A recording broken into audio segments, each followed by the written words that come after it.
Welcome, folks, to the Budget Review Commission of, what are we in, April 11th? Let me have someone do a roll call. Chair Smith. Present. Vice Chair Schweiker. Present. Commissioner Carla. Here. Commissioner Newman. Here. Commissioner Ransko. Here. Commissioner Seitz. She's here. Commissioner Stevens. Here.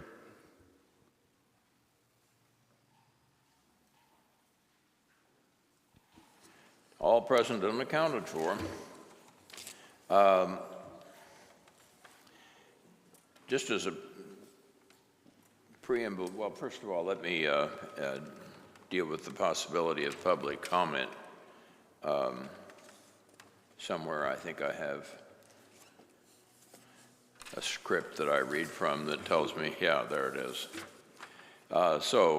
Citizens may address the members of the Budget Review Commission regarding items on the agenda and items that are not on the agenda.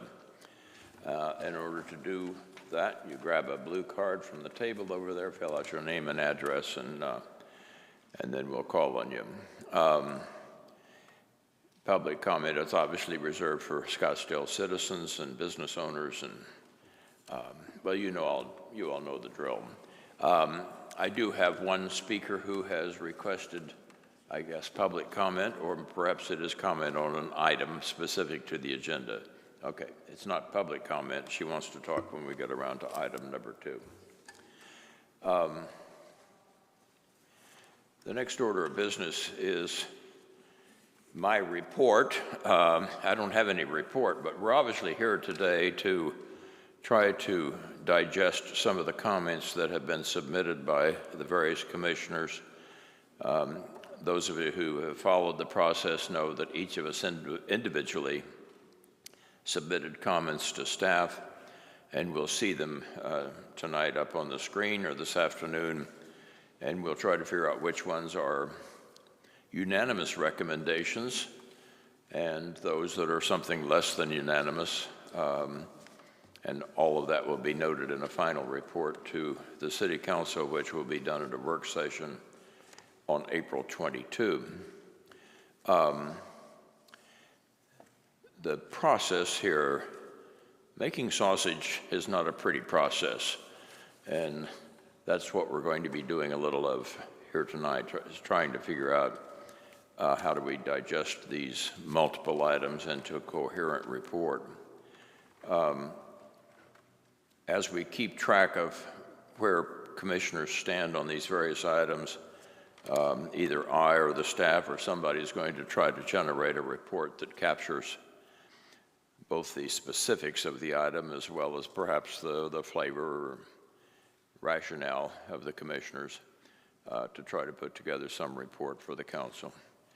And I'm assuming at some point that will be circulated to the members, and then if one of the members up here says, oh my God, I didn't agree to that or something, then we'll make adjustments. But we do have a very short timeline because our report to council for the meeting on the 22nd actually has to be publicly posted next Tuesday, I believe. So not many days between now and then. And we're going to try to do this in an orderly fashion and get through it. The first thing, which should be a lot easier than anything else on the agenda, is just the approval of minutes from March 27, which each of us have received, and I don't know whether anyone has any comments, corrections. If you do, speak now.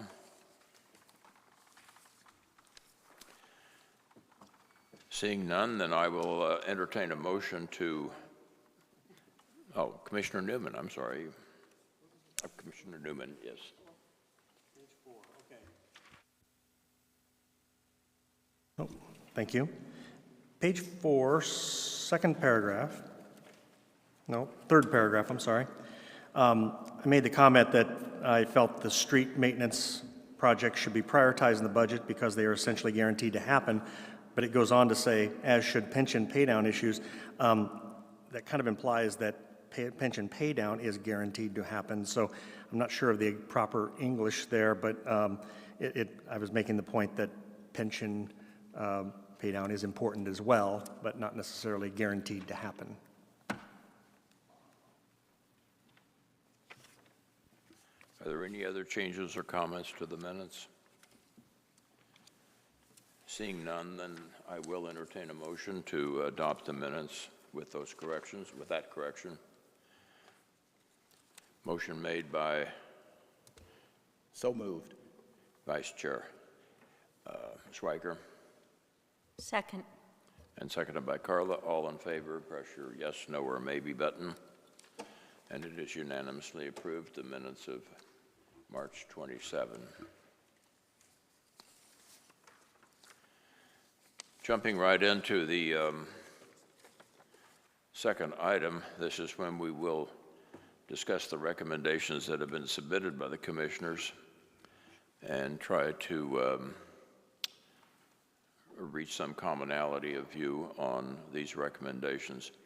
There is no overhead slide to display except the written document that we have. We have that in front of us. You all can follow on the screen.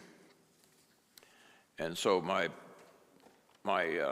strategy here, we're kind of in uncharted waters, but the strategy will be, in a sense, to try to talk about the items and see if there is commonality. For the most part, looking if someone does not want to sign on to a particular recommendation, then now is your time to make that known as we discuss each item.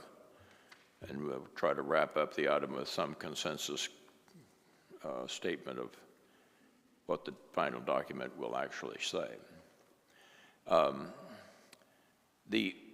The first item here refers to an attached presentation.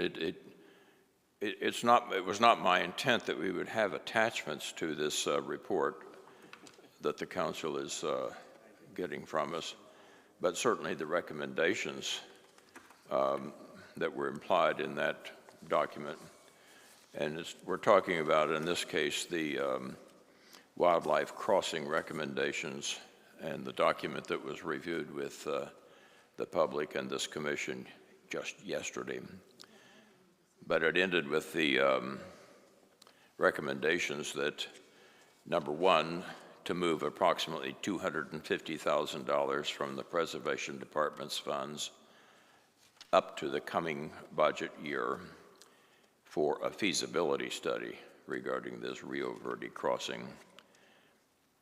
The second recommendation that was stated on that sheet was that the current $35 million in the 5-year preserve improvement plan for the projected Rio Verde overpass become then a future budget item when a feasibility study is conducted. So I guess any of you that want can chime in on the several comments that I've made here. Number one, that I would prefer for our commission not to have attachments, but merely recommendations to council. And in that regard, the two recommendations associated with this particular item are those that I read. And you can comment that on the process that I've stated, or you can comment on whether you agree with these recommendations. You can comment on the weather outside. Commissioner Stevens. Yes, I like the idea of not having attachments, and I had even written something up. But more importantly, as far as whatever we decide today, let's say we approve this entire thing, who's charged with turning this into a report that we'll be comfortable with, that'll be presented? Is that something you expect staff to do? Is that something a member here is going to do? Because right now there's conflicting comments and there's very different tones and styles to what's written. I don't know that we have a decision on that. My recommendation would be that I take the first crack at it. And I don't know mechanically whether I can then pass it back to the commissioners for comments or whether I go through staff and they pass it back for comments. But absent any other direction, I was going to take the first crack at writing the thing up. To your second question, will it be something that everyone's comfortable with? That I have no idea. But why don't you comment if you think we should be following some other approach or? I've had some thought in it. It's just that it would be really nice if we had a clean report that followed a similar tone and that it was comfortable. And in doing a little bit of discussing, the one thought was someone should go ahead and take whatever comes out of this meeting, turn them into something that would be as professional as possible looking comments with a consistent flow. And then I would have liked if it could have then been sent out to everyone and said, hey, let me know if your area looks okay or if you have harassments, but I think that's borderline a problem with open meeting laws. So it's got to happen real fast. So it's either you do it all or one of us do it all or two of us do it all. And then we're probably going to have to live with whatever that judgment is presented at the is going to be ready for the meeting with council. And then at that time, if I don't like the way somebody changed some of my comments, I believe at that meeting I could then say, wait a second, that's still a draft form. I probably would like to propose some changes at an open meeting we would have before we finalize it. So my thought is whatever we present will end up being a draft, and we might need the pros to weigh in on this one too. Commissioner Newman?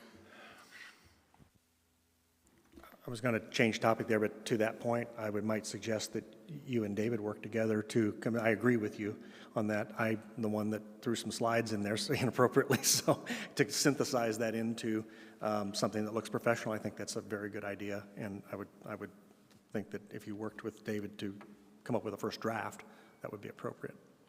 Okay. I'd be happy to do that. I was going to talk about the wildlife. What we did yesterday. Yesterday we presented, and do you want to say something first?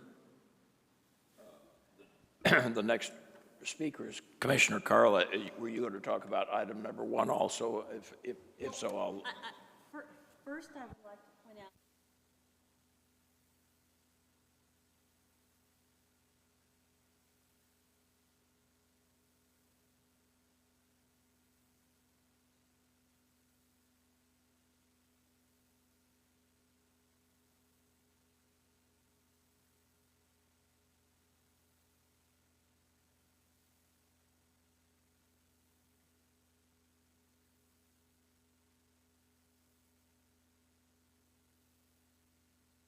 Just an FYI on that.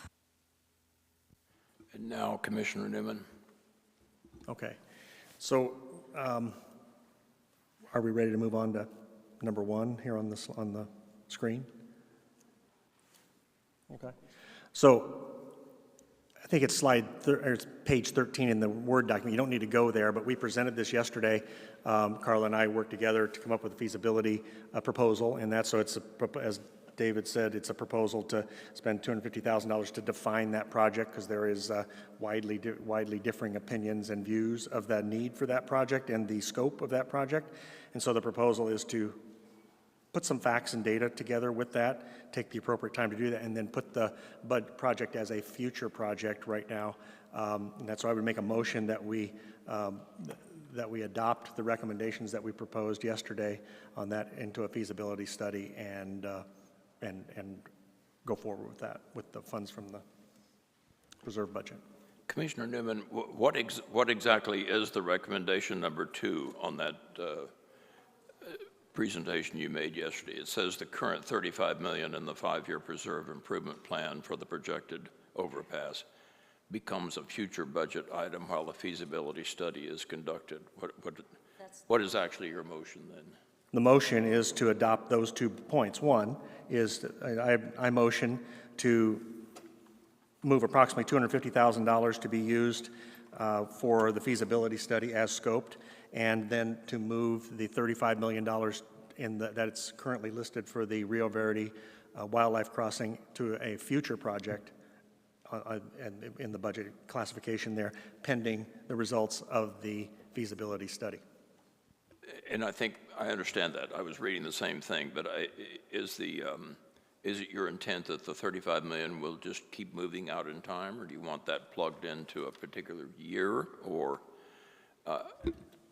As I recall, in the documents, there was a category of future project that's off the 5-year horizon, and so that would be a future project waiting, but it's not listed in the 5-year horizon of the budget at this time, until the feasibility study says what to do. And the budget director wants to weigh in, perhaps clarify.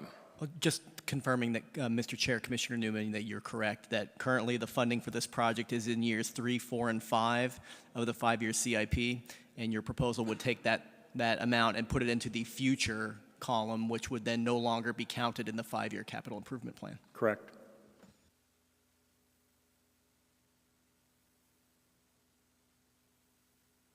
Commissioner Carlin, I would like to second that, please. thank you. And by the way, we're not probably going to have first and seconds on all of these items. This one just happened to be a little bit complicated. Commissioner Stevens. Let me see if I understand this right. Like if I were to write this up, what I would write would be, consider performing a feasibility study of approximately $250,000 to address the need for the wildlife crossing and assess the cost optimization options, including as a standalone project or in conjunction with the road widening project.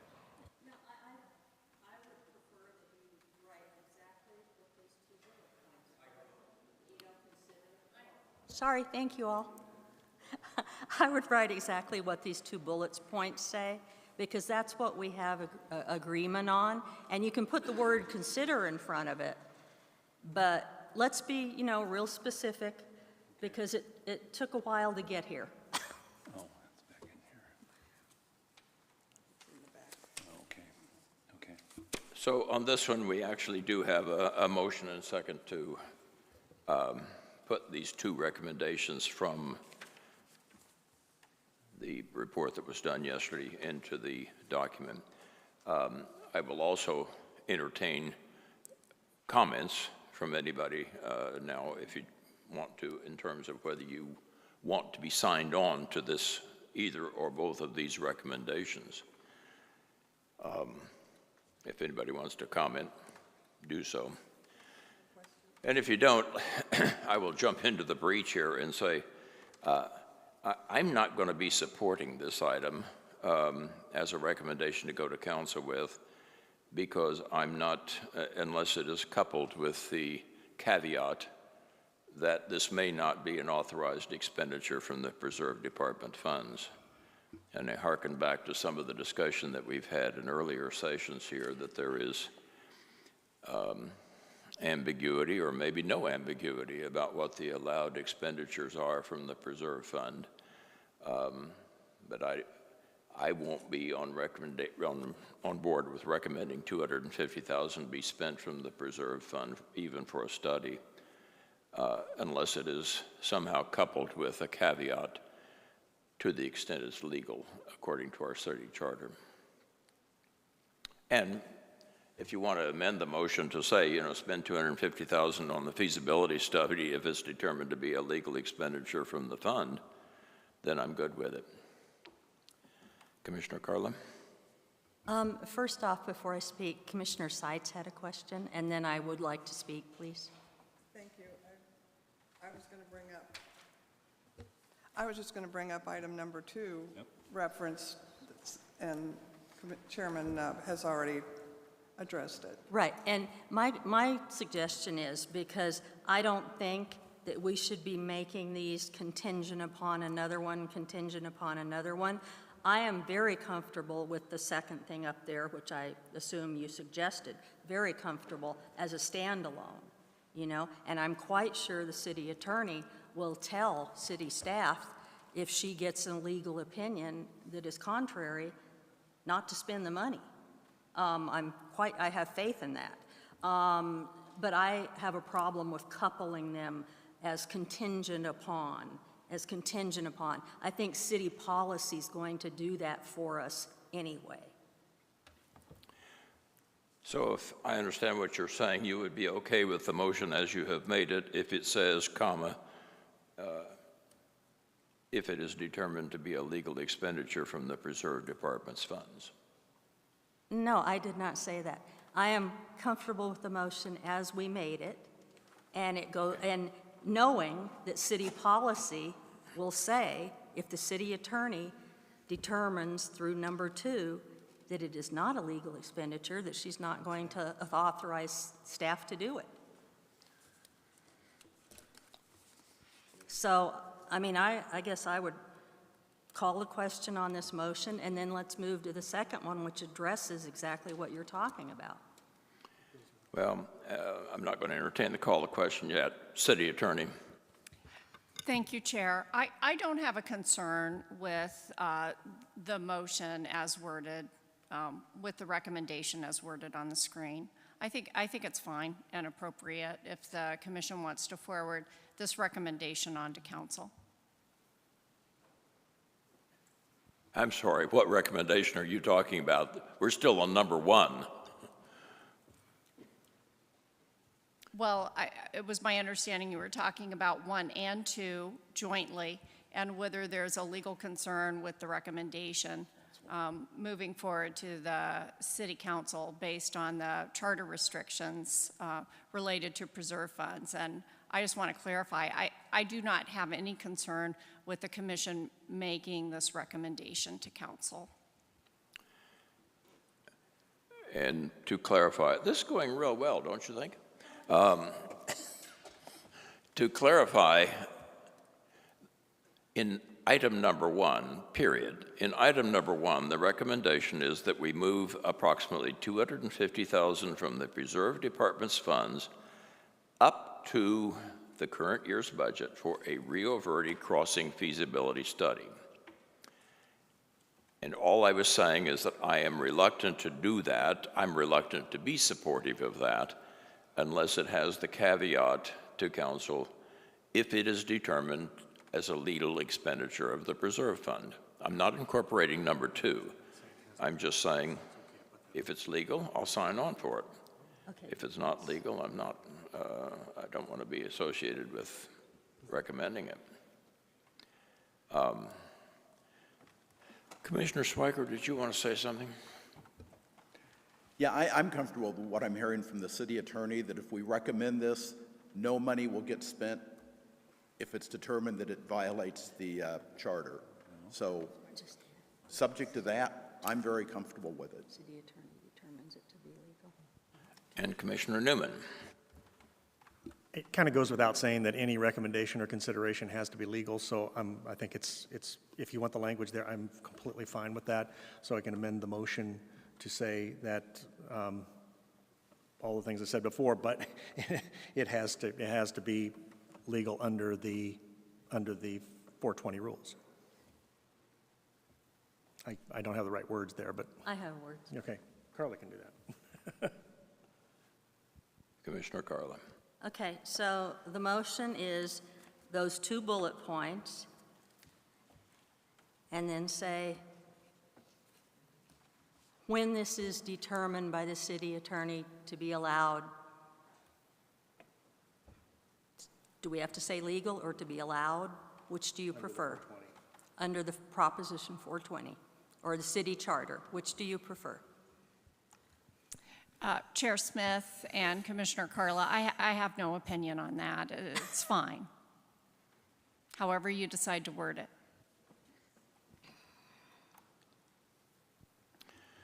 Okay, then how about just moving forward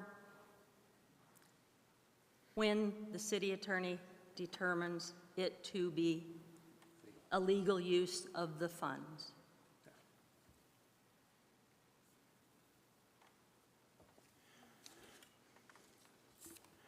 I really think it can be stated as simply as the motion that you have made, if it just says, comma, if determined to be an allowable expenditure from the Preserve Fund. Okay, if determined to be an allowable expenditure from the Preserve Fund, that goes at the end of these 2 bullet points. Yeah, or at the end of both of them, I mean, whichever you want. No, because they... I don't really think the second bullet point has that kind of issue right now. It's just you're immediately asking for $250 from the Preserve Fund for this study. So you're comfortable if we put it after the first bullet, and then we leave the second bullet at it as is? That would be my recommendation, but Sold. okay. I guess I should now ask if there's anyone that disagrees with that, speak now or forever hold your peace. And what I really mean by that procedural question is I don't really want to go through the process of vote 400 times here. But if somebody has a problem with it, let's thrash it out or state your opposition. And seeing none, that's what item 1 will be. And now I have to apologize to the public because we did have someone that wanted to speak to this item, and I don't know whether you speak before, after, or during. But Ms. Sonny Kirtley will address us now with her thoughts. It is a prerequisite. It makes it a prerequisite.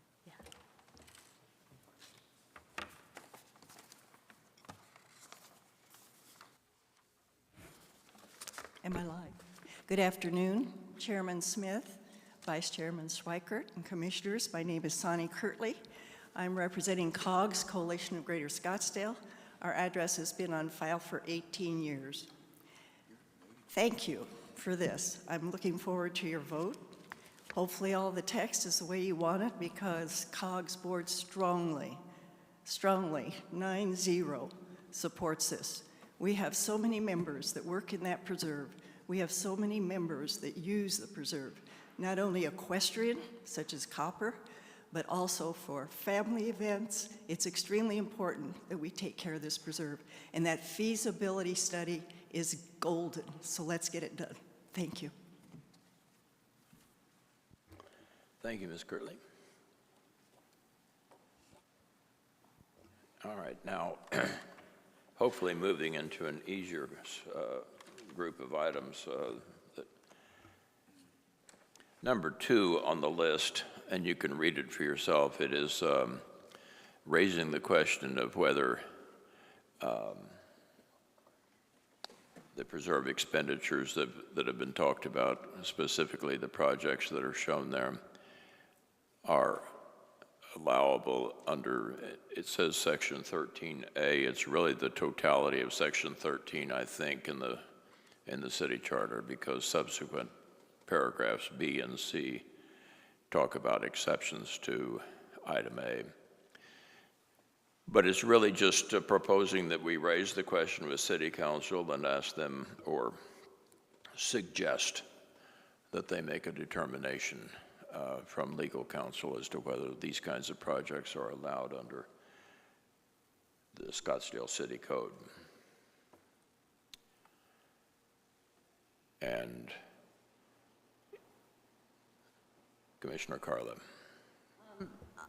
I'm comfortable with the way it's written, but I don't like the term "and these kinds of projects." I mean, I think we need to ask them specifically. So, I mean, the way it's written there. And I'm sorry, are you saying you're okay with the way it's written, or you want something else? No, I'm saying just don't add the words "and these kinds of projects." Well, no, he said it as he read it, and I just want to make sure it sticks to.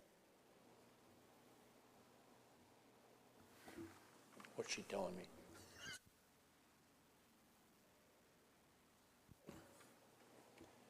Does anybody else have a problem signing on to this as a commission report or a commission recommendation? Seeing no objection, item number 3, again associated with the preserve,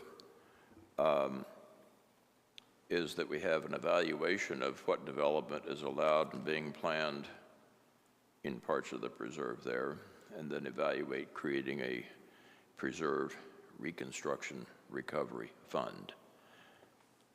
Commissioner Carla.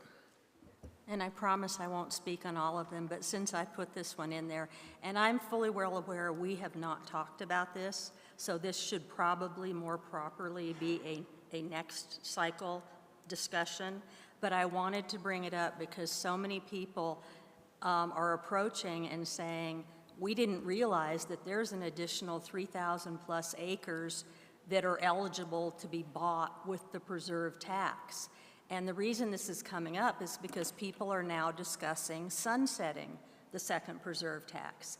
And specifically the people in Legend Trail who are realizing all of that state trust land around them has a very intense zoning. And they're going, is there anything we can do? And the answer is, well, you are eligible under the 2004 vote for that land to be considered for purchase. And the previous council said, let's use some of this money for strategic land purchases, because that land is going to be exceedingly expensive. And my whole point behind this was this needs to become a community discussion so the council can decide if it wants to, talk to the community, and it's also coming up because there is now a developer approaching the state land department about a planning permit for this land. So that's the first part. The second part I had never thought of before, but then the catastrophic fires in California happened, and then the cuts to the federal budget happened. And the reality is, as wonderful as the Scottsdale Fire Department is, when something happens up north, be it an idiot construction worker or a lightning strike, if a fire starts running, our folks need the help from our surrounding partners, most notably the Tonto. And the Tonto is being severely cut back as to how many people they're going to have, how much help they're going to be able to give us.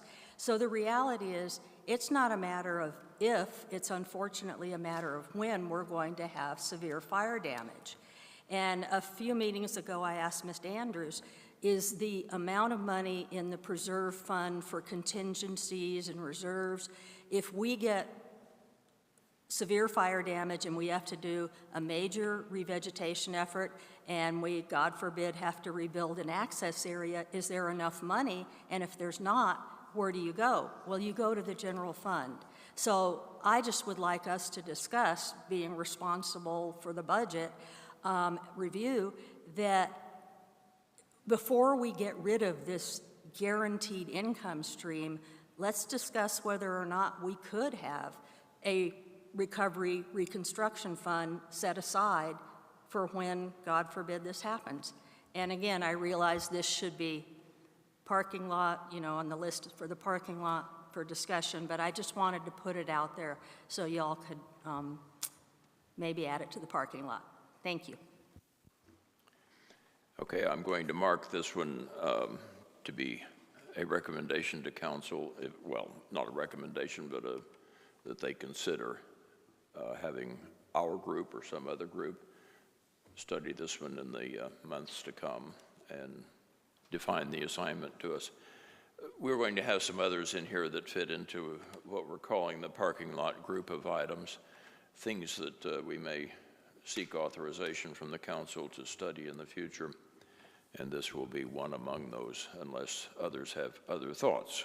Vice Chair Schweiker. Yeah, I agree with Carla that this is something important to talk about. However, I do agree with the chairman and with Carla that this is something that should be looked at after what we're doing right now, next fall or sometime. I think it's the appropriate time to look at it. Interesting idea, but I think it's just premature right now.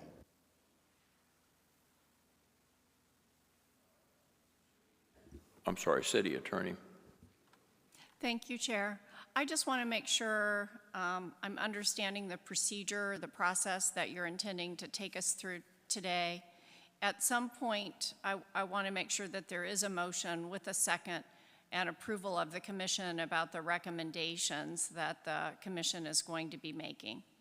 You want that on every item? If you want to group it in a motion, that's fine with me. In order for it to be clear in the record what the commission is agreeing to and what the vote count is, at some point we need a motion, a second, and a vote to record on recommendations moving forward to council.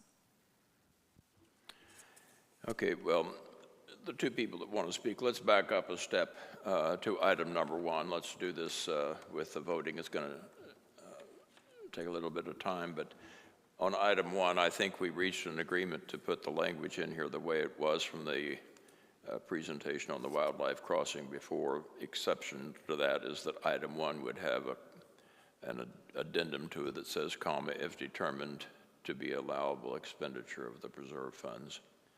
If that indeed captures the motion, somebody make it and then somebody second, and we'll all vote. I can't press the button, but I have a question. When that's up there, Commissioner Newman, did you want to make a comment before we vote? If we were to vote by category, that would be fine with that, because we just went through the third item, and one of my comments would be for the Preserves Commission to consider what's most important, because we already spend 0.3% now on preserves. We spend 0.3% on, or in terms of revenue on roads as a comparison. Now we're talking about buying land. I actually support buying land over a wildlife crossing. So if we're going to go through this in order, I'm talking about all of them. There's new things. When does it end? There's more and more and more coming up, and this is a new one. We've never talked about it. So I get it that there's someone wanting to buy the land, but if that's most important to you, buy the land. But the wildlife crossing has to wait. So I'm a little frustrated by that. So, I would say we vote on the category, but I support what we've already talked about. But number 3, I would say parking lot or whatever. But if you want land, you got to prioritize that rather than other, and at some point we're running out of money. Bail me out, Vice Chairman. Why? Yeah, I think we can, I think there's broad agreement that what Carla was talking about as number 3 is something that should be deferred and not part of this. So I think the motion we're going to be talking about is really a motion to approve number 1 and number 2. And with the corrected language that the chairman came up with. So I would make that motion that we approve number 1 and number 2 with the added language. Second. All in favor? Commissioner Stevens, do you want to talk before we vote? Say no. It's just a process thing. Are we going to, I thought we were going to be approving the conceptual point that was within each comment so that we could then rewrite a report that would, in a nice way, describe everything. So I guess I'd prefer our motions be to approve the intent or the concept, or as opposed to word for word. Otherwise, we got to do word for word every single one of these things to go into a report. Speaking for myself, I'd like for it to be the intent that we're approving the intent and with capturing the feedback here, but maybe that's not good enough for the city attorney. I don't know if she can chime in or if she wants. Oh, good, she's not pushing the button. Commissioner Carla. He said that with such enthusiasm. I understand the idea of the intent on a lot of these that are going to be combined because they're very, very similar. The only thing I'm asking about number 1 under the preserve is it took us so long to get to this agreement. On this one, can you just have those 2 bullet points exactly as written? And I don't think there's any others in here that went through that lengthy process to reach an agreement. So that's all I'm asking, is on that one, can you just write it like it's written? And then I agree with the idea of combining things for intent. If everyone's okay with that. I agree with doing the intent of all of these, but I think the people that are going to be drafting this have heard from us that the intent on this one is to be pretty much close to the exact language. So I still maintain my original motion. Okay, now somewhere we have a motion and a second, I think, and we're voting then on the acceptance of item number 1 and 2 on this first page, with the understanding that number 3 is deferred to the future.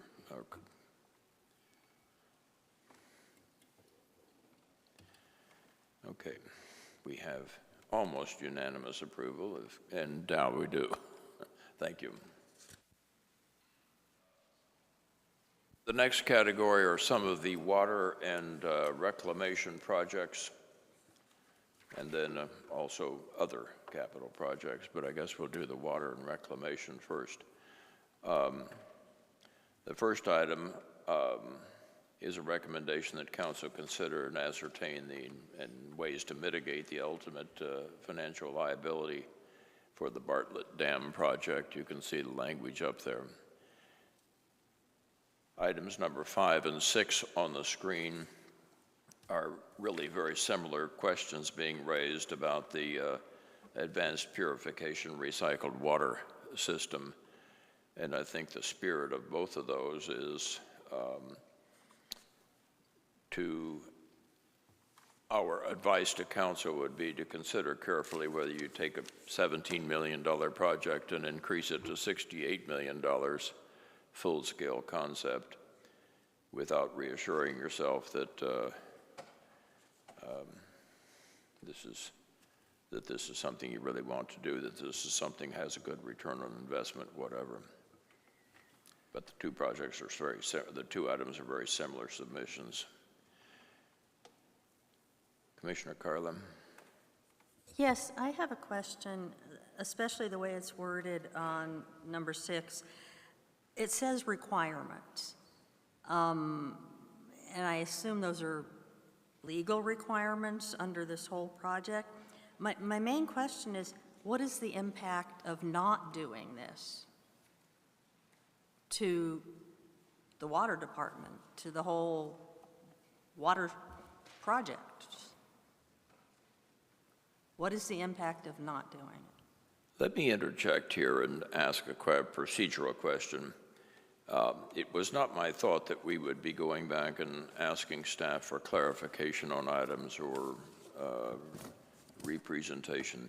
It was, I thought, just to review and consolidate and edit the comments that we've submitted. But somebody may push the button from staff there and advise me one way or the other.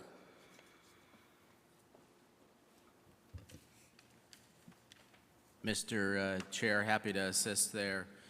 I think we could take it either way. I probably had anticipated it being much like what you had, that we would really not necessarily relitigate each item. I'm happy to address that. I'm familiar with that, and I would feel comfortable with the staff that we have present. We would venture over doing pretty well answering any questions that could come up, but I think for time, quite frankly, I might consider suggesting the approach that you were on, and that these are just thoughts and discussion for council to consider moving forward. We have answers to actually even the ones that you discussed for quite a bit of time there. So I think keep in mind there's, for lack of a better term, always an alternative view, or I see many of these as maybe just a portion of part of a larger picture, and any one of these could have a lengthy additional discussion to confirm whether they should stay or not, or the legitimacy of it. So thank you, Mr. Chair. I think parsing the sentence there, it's you're willing to answer, but let's understand that these are just our advice to the council. It's not a mandate that you do anything, and it's just, in this case, it is our advice that you make sure that there is a cost-benefit consideration. The wording of number 6 is probably more to the point than number 5, and rather than asking staff for, give us the justification all over again kind of thing, let's focus on number 6 and see if that captures the essence of what we want to give as advice to council. Commissioner Stevens. Yeah, what I wanted to share on this was I tried to get an answer this morning, but I didn't have enough time to do that. The comments are identical, except that 5 says it's going from test to full scale.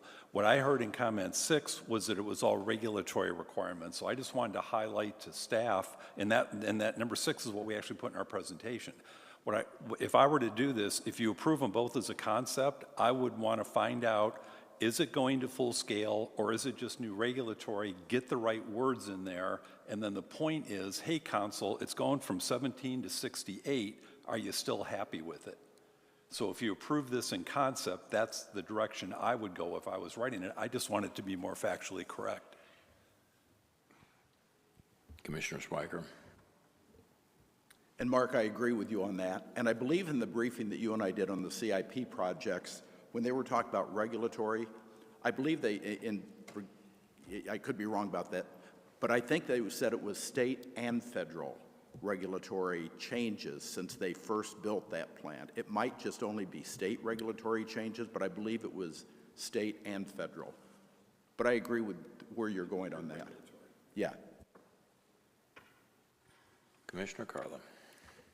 Yes, the way Commissioner Stevens just reworded that, I'm comfortable. The way Commissioner Stevens just reworded that, I'm comfortable with it because it makes it much clearer, you know. So, but I do want to follow up on a process question, okay? And because the next thing coming up, I have a huge issue with, and am I not allowed to ask questions about it here? Because we didn't discuss it a lot, and we reached no resolution when it was presented to us, but now, it's going forward, for council to consider this.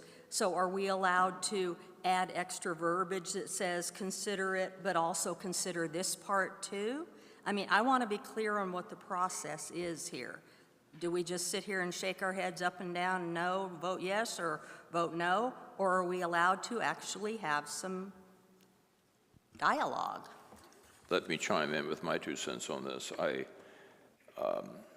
If we go back and reevaluate every project and ask for clarification, is this really a new regulatory environment? Is it really going from this to that? Is it because of this or that? We're going to revisit every single item on here, and we'll be here till midnight. And I'm not really concerned about the time as much as I am. These are the collective thoughts of the individual commissioners. If you agree with them, by all means say yes when we vote. But I don't think we can, I'll follow the lead of the commission in its entirety, I guess, but we can't get into wordsmithing every item that's here unless there's a gross error or whatever. People can't support it as is. Can we ask for a couple of additional words to one of these, to these thoughts as they come up?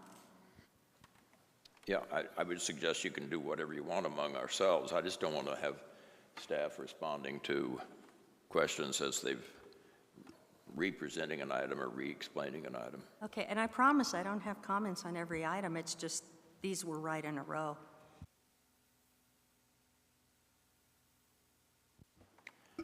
Commissioner Stevens? And just real quick, I'll tell you, assume if I was one of the people that had to put a report together, I will be sitting here keeping, and I don't have to be, I'll be sitting here keeping notes, and whatever comments you make about these things, when we approve it in concept, I'm gonna have those notes, and then I would incorporate those notes in it. The thing I think you need to remember is whatever draft report we come together with, you get another bite at the apple. So if there's something that we don't put in there that you don't think captures what you like, then that's probably the best meeting to go ahead and do more of the wordsmithing to get it specific. But how are you going to fit that in between now and next Tuesday? I'm just going to do it. Okay, so But then, here's the problem. You won't be able to see what it is, because I thought I was going to try to get it out to everyone and then see if you can get feedback. And it sounds like that's an open meeting violation law, because I did kick this around a little bit. So I'm afraid what probably has to happen is we have to get whatever maybe the chair and I are comfortable with as a report, and it goes out there. So you just have to trust that a couple of people are going to be able to capture it correctly. And then if you don't agree to it, then you just, when we're having the presentation, the joint meeting with council, then you have the right to step up and say, hey, by the way, this might change. okay, every other task force, whatever I've been involved in, the report is drafted, and then a meeting, a quick meeting that has to be, is scheduled, and because the meeting's scheduled, a packet goes out, you know, that includes the report, goes out to the entire commission, and then you have a meeting where everybody signs off on it or acquiesces to it, and then they don't freelance. Or if they have a huge problem, it can be discussed. And we're not going to apparently have time for that, but that's how it's supposed to go. Yeah.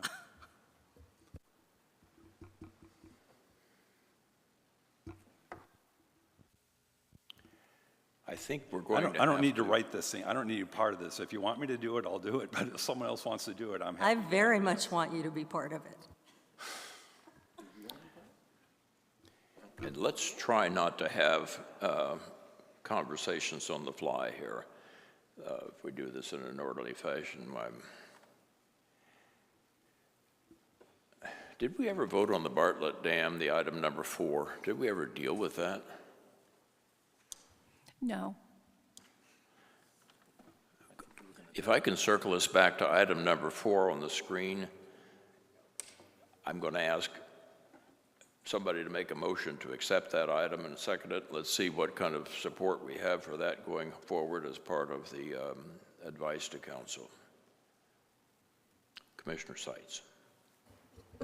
I'll make a motion that we recommend to the city council they consider how to ascertain and mitigate the city's ultimate financial liability for modifying and raising Bartlett Dam as in project W104.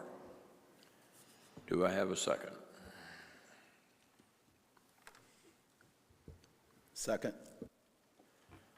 Do I have comments on it before we vote? Seeing none, let's vote yes, no, or maybe.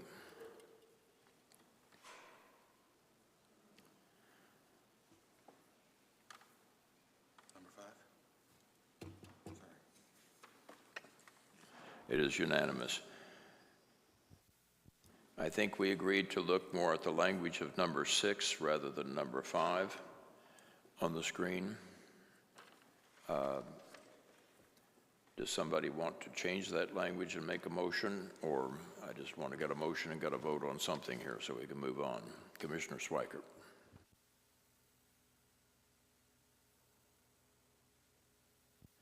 Did you really mean number 5 or number 6? Well, didn't we just approve 4?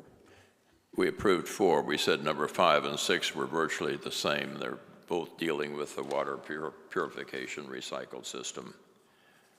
And I thought we were saying that item 6 captured more of the essence than 5.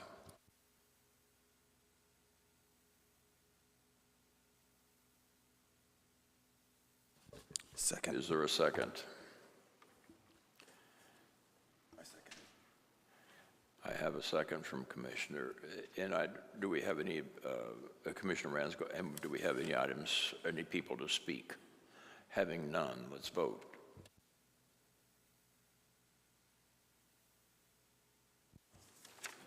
Item number 6 is approved by 6, going on 7, going once, going twice.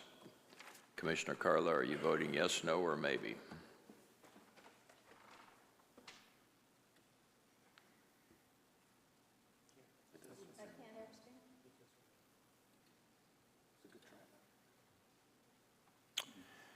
That item is approved 6-1 and will be so noted in the report to council.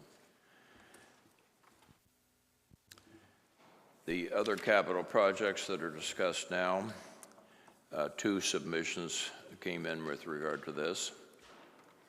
The first item, number 7, regards the Granite Reef Senior Center with the advice to council that they should make a determination of what the programmatic implications of building, staffing, and operating an adult care facility. Commissioner Carla. I would like to ask if we can add on to the end, and the community impact to the surrounding senior community of not doing it.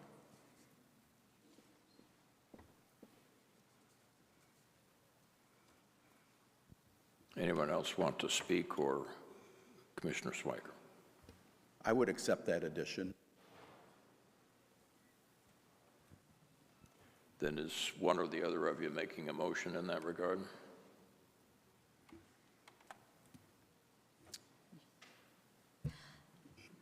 So moved.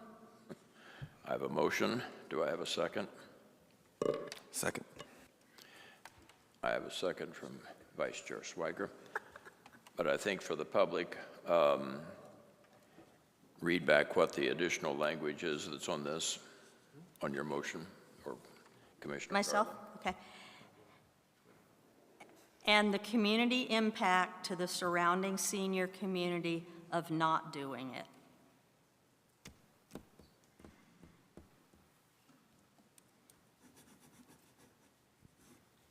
Okay, motion made and amended and seconded.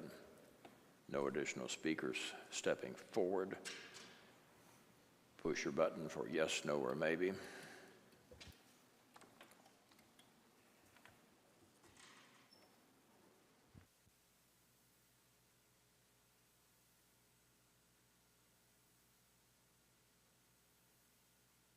Motion passes unanimously. Item number 8. Item number 8 has to do with the Cactus Pool parks and building replacements. The recommendation was that it's proposed $31.2 million. I'm not sure how this is, what our advice is to council. I might ask the submitter of this to, in 10 words or less, tell us what the recommendation to council is. Okay, it's me, and I guess I've got a bug about this one because I think this smells like a future disaster, and I don't think it's been looked at hard enough. So the comment here is that this project needs to be looked at a lot harder to decide exactly what needs to happen. I can try to skinny this down a little bit in a final report, but the point, I just think we ought to flag that this one could be a problem that needs some serious attention. Are you recommending this be a future item or a current recommendation? Okay, that's a good point, because one of the things I thought, I wonder if we should be putting this report together where we have it, here's the comments in each section that require immediate attention before this budget's approved, and here are the comments that should be considered for future action. And so this would be, this one needs immediate attention though, because we're going to start planning this thing right now. But it's not needed for the current budget because they did, based upon our meetings, push the big part of the project out 1 year. I think it's going to go out further. I think the intent generally was that the future items is actually going to be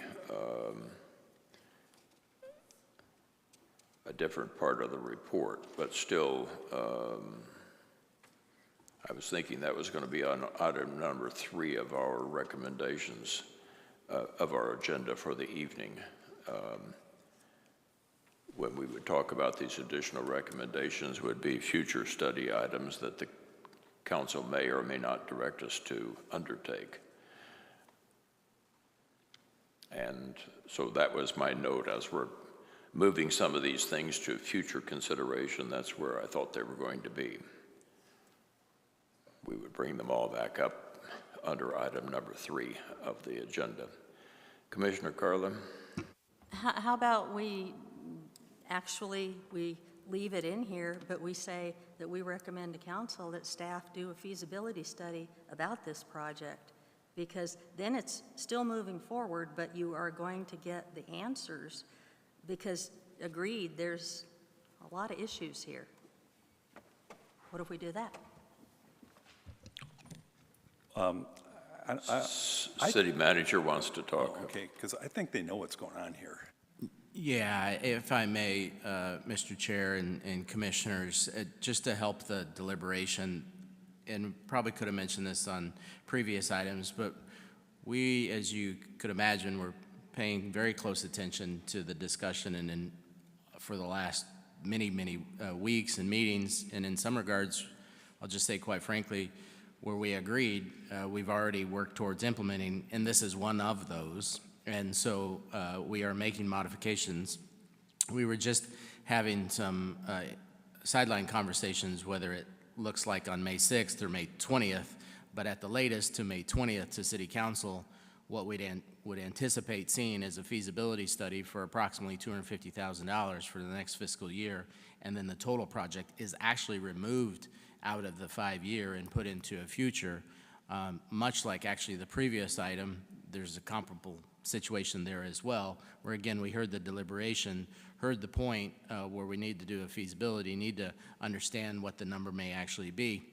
And it's really, to some extent, misrepresentative to continue to use this legacy number, as I would refer to it. It was really just identified, my understanding, through a bond discussion over 5 years ago, and that's the only kind of reason why we still hang on to that number. And so we've, in this particular case, put it to the future. And so I believe, in most regards, we've actually done what I understood was really the intent of the conversation and the suggestion and the dialogue. I just thought I would add that to your deliberations, Mr. Chair. Thank you. Thank you, City Manager. To the author of this item, do you want to abbreviate it, move it to the future, drop it all together? Those are your choices. I don't want to drop it because I've got a bad feeling about this one. And they've moved it, I think, just 1 year. You've moved it again? Because the last book I said had it moved into fiscal 27. Yes, sir. I just want to clarify, Mr. Chair and Commissioner, that's where we were having a little bit of a sideline discussion. And the intent from my direction, and again, we need to implement this, was to move it out of the 5-year and put it into future. Okay. That has not been effectuated yet, and it may not be by the May 6th, because we're already printing, so to speak, if you will. But by the May 20th, when it goes to City Council, what I anticipate that they will see again is for next fiscal year, a feasibility at $250,000, and then in future, so it will be out of the 5-year, any construction, if you will.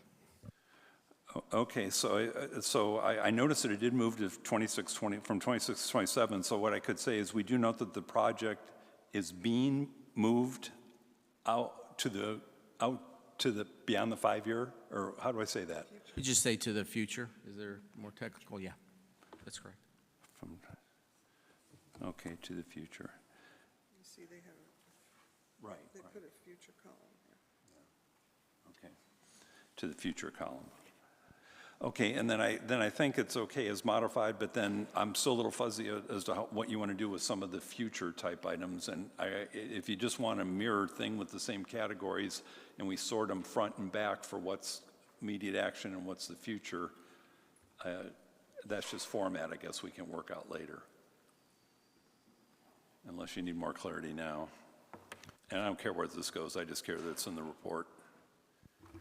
What I'm really trying, Commissioner Stevens, all I'm really trying to do is eliminate some of the commentary in some of the items. When it says it appears that it may be unlikely that this project, and it may require further consideration at the level of Everett, blah, blah, blah,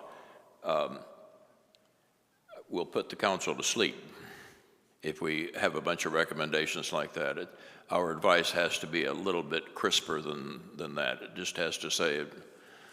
I actually have a note to myself that I'm looking at, and I'd put this here this morning, okay, skinny down if needed. So I'll just cut this thing in half or more and try to get it down to the salient points, possibly similar to the feasibility study when you mentioned on the preserve path.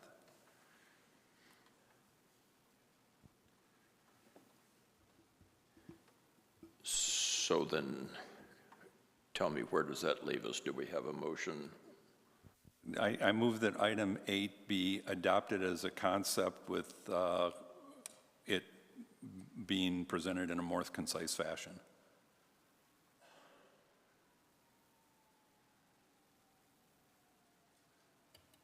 Everyone's going to get to see this again, so I'm just trying to keep it loose enough so we can try to knock something out. Okay. Commissioner Seitz. I wonder if we should add something at the end of that about the project being considered in the future. Just something a little more concrete. You follow? Just. We're going to say it's being moved to the future. I'm going to put that in here. Okay, what you read off, you didn't say that, so I didn't hear that. Sorry.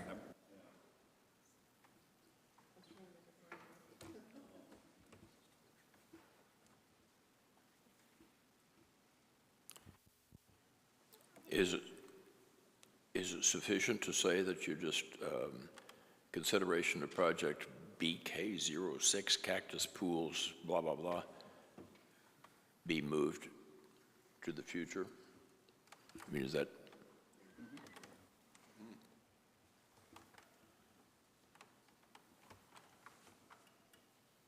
Commissioner Swiker?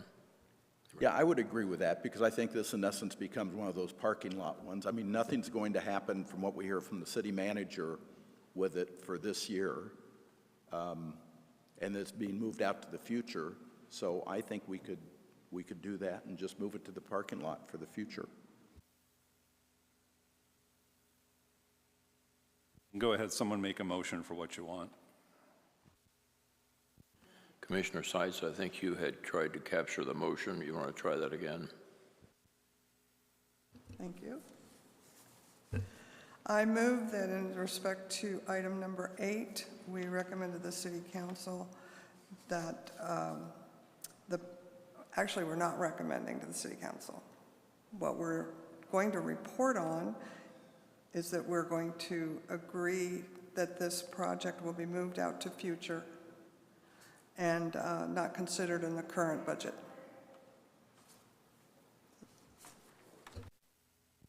Do I have a second to that motion? I second.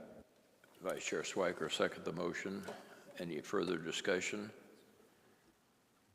Then let's vote.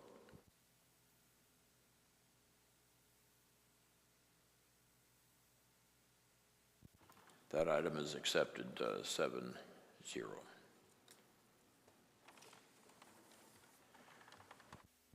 The next 3 or 4 items are other capital funding project or capital project funding considerations.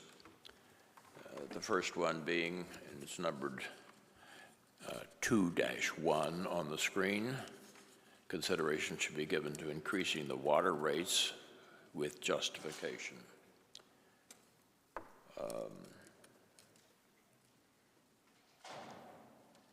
And I think the advice to council would be summarized with simply that first sentence, that council give consideration. Commissioner Ransco. As the author of 1, 2, and 3, these were meant as concepts for future conversation. So my apologies that they made them onto the actual recommendation list. So as the author, these were meant for future conversation amongst the board, not necessarily presentation to council at this juncture. So I throw that out there just to my commissioners as they read these. We could easily cancel them off of this report at this time.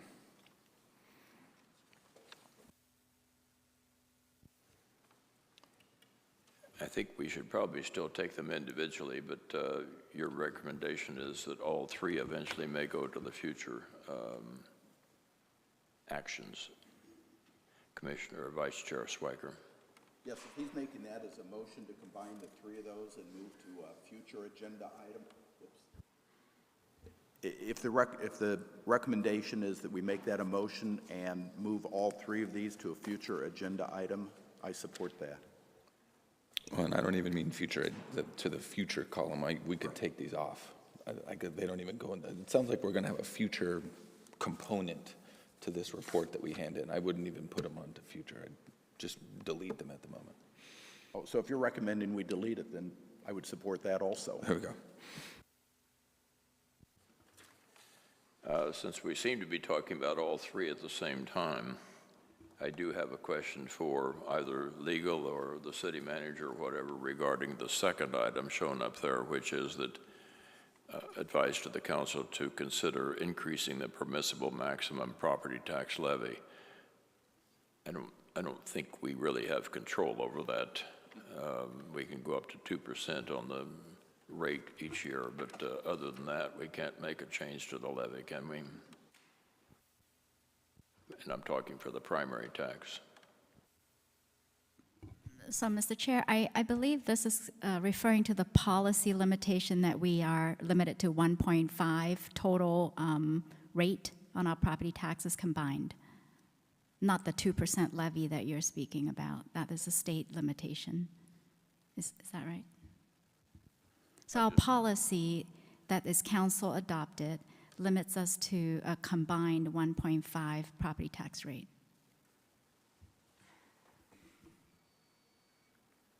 Let me ask the author what was his intent here. That was the intention, but it sounds like council adopted 1.5, thus council could revisit 1.5. Okay, so that was the intention, was to suggest possibly revisiting such a decision. But again, Commissioner Stevens. I am super confused about how this report's going to come together and what future action items are. So are we voting only on, like right there, those three sound like three interesting observations. Is it going to go into the report under a section called future recommendations, or is it not going into the report and we're only voting on things going into the report? And also, if it's going into the report, since we didn't talk about number 2, I'm not sure I'm comfortable with that, so I'll probably just abstain on that, but because I would have rather we talked about it so I understood it better.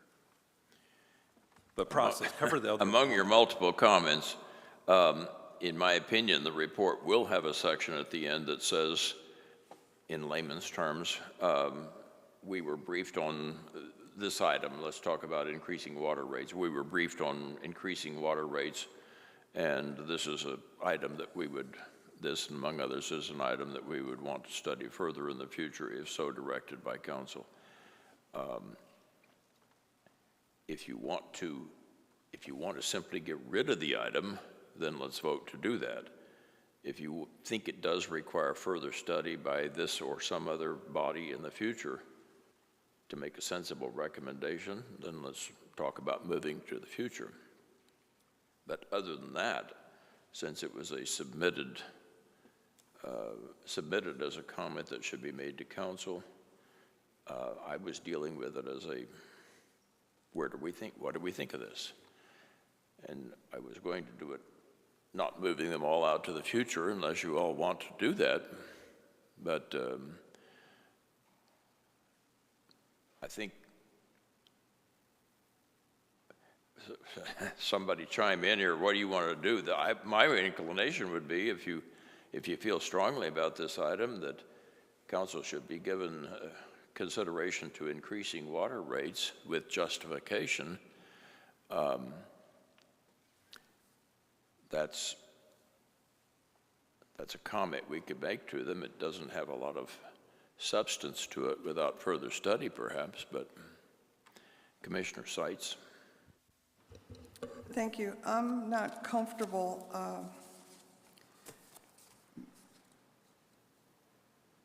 in that rate setting and tax setting and impact fee setting is something for us to be spending our time on when we have plenty to do. I guess that's enough said. I don't know where we are with, do we have a motion on the floor? No? We don't currently have a motion, I don't think.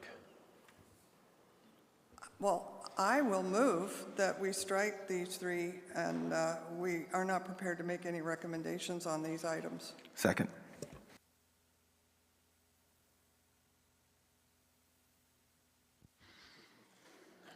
Does somebody want to second that?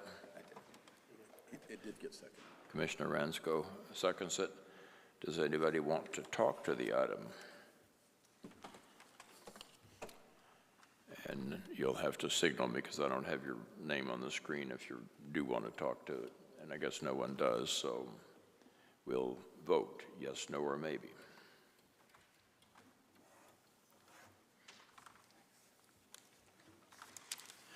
And it is that motion is approved 7-0.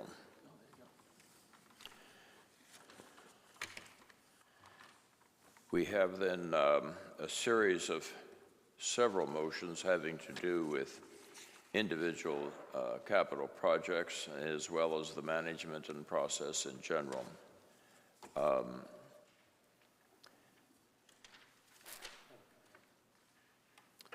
Commissioner Newman, you want to talk to this anyone or all? I would like to withdraw number 1. It's because it's redundant to some of the others that are better stated in the list when I read it, so I'll just withdraw number 1.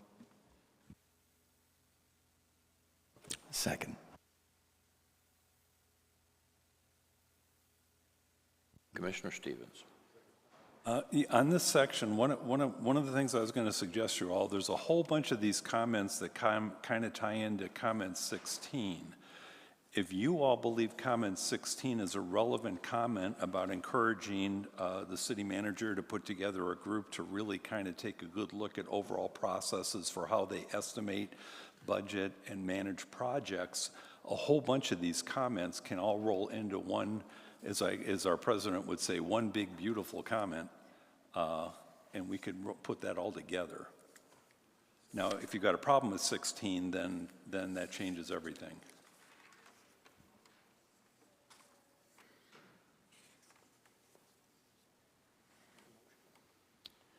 Commissioner Carla.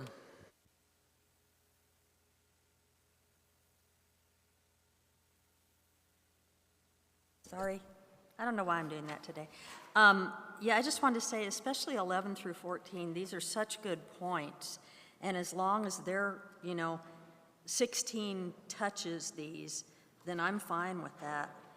And I would like to make a motion that our report authors roll all of these excellent CIP ideas into one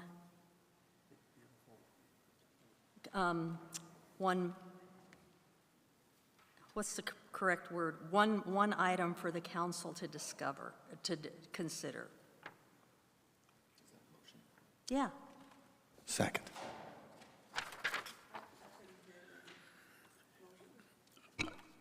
Okay. Sites. Sorry about that. I just want to make a motion that all of these very good CIP suggestions be rolled into one suggestion to council done by our authors for council to consider. Second, again. That may be a challenge to the author, but, obviously, I'm trying to think how, item number 16 basically is saying at the end of it that is a recommendation that a task force be established, which is kind of, seeking future guidance or seeking a future assignment from the council. Maybe you envision all that being put into the capital section.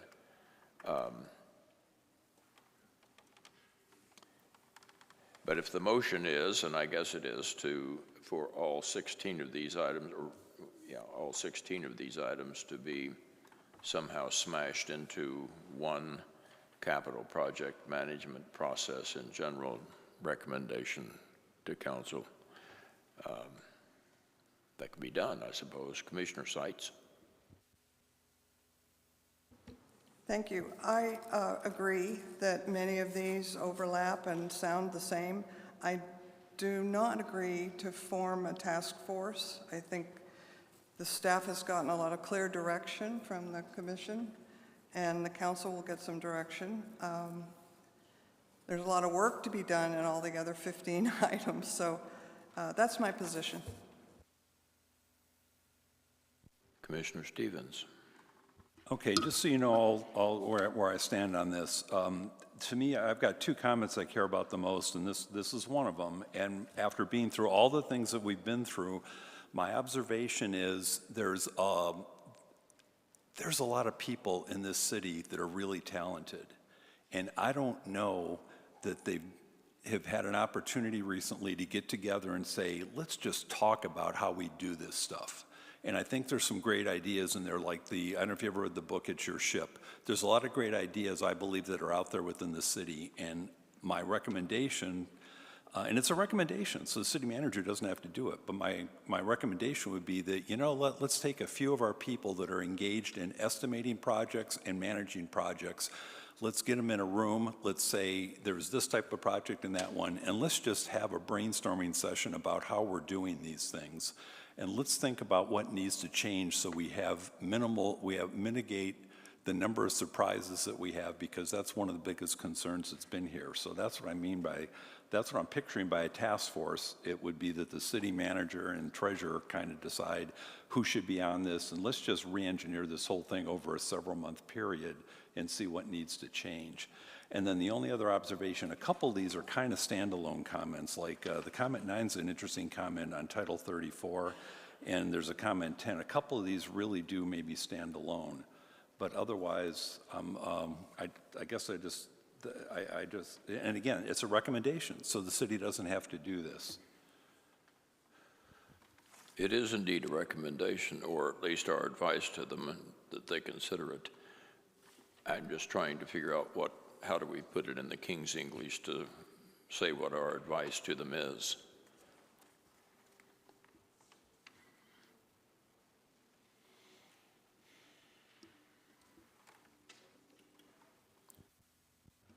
Vice Chair Swiker.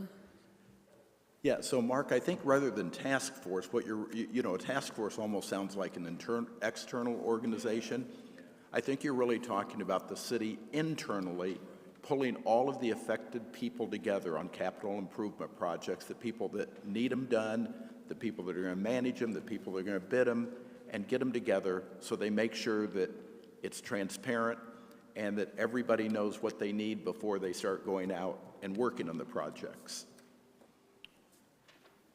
Yeah, it's that, and then also the project management piece about once you get going. But I was worried about my task force word because I really did mean it to be a city-driven, city manager-assigned group of people, however you want to do that. And then as far as how you write it, I would just approve that the item 16 be approved in concept with an integration of the other comments in that section that pertain to it. That way you can just leave it broad and see what I come up with. Commissioner Carla. Yes, I would like to withdraw my previous motion, and if the seconder would withdraw it too, and then we just adopt what Mr. Stevens just said. Make it a motion. Yeah. Okay, I move that we adopt in concept comment 16 to be integrated with other comments within that section that pertain to it.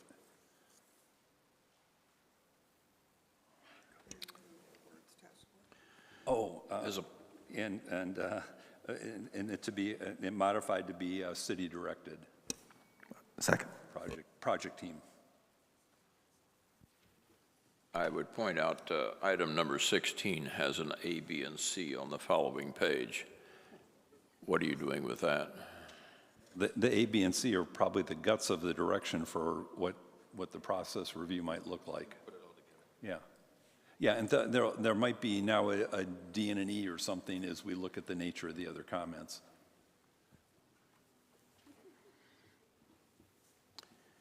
I think regarding item number C, for example, we can delete that. That's not advice to the council. It's just saying we stand ready to serve, or whatever it's saying.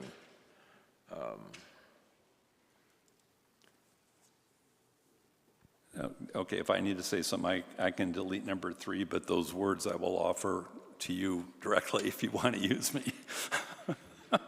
It's up to you, though.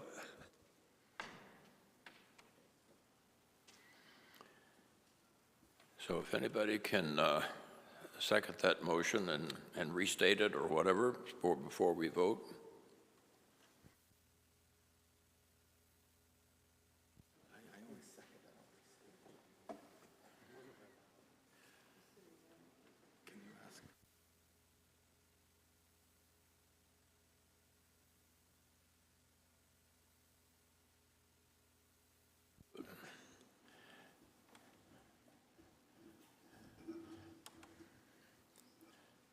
Commissioner Stevens, are you pondering how to restate your motion, or you stand by what it was? And if so, will you share with your fellow commissioners what the motion is?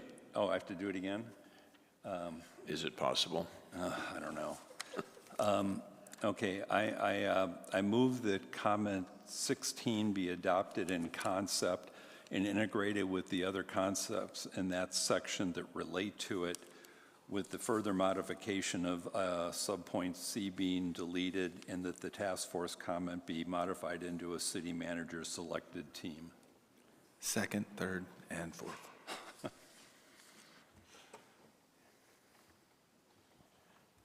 Carla, did I hear you seconding that, or who? Commissioner Renscom.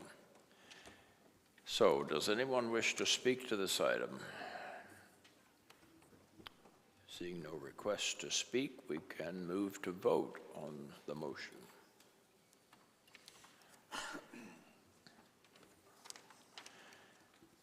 And it currently has 5 people voting, 7 people, 7-0 approval.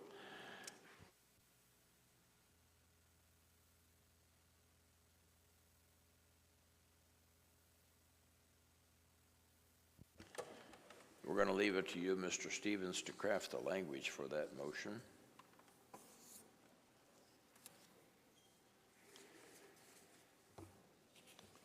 The next series of items that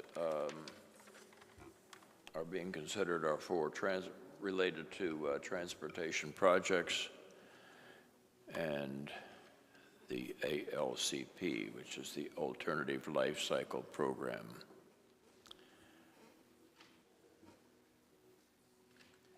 Several of these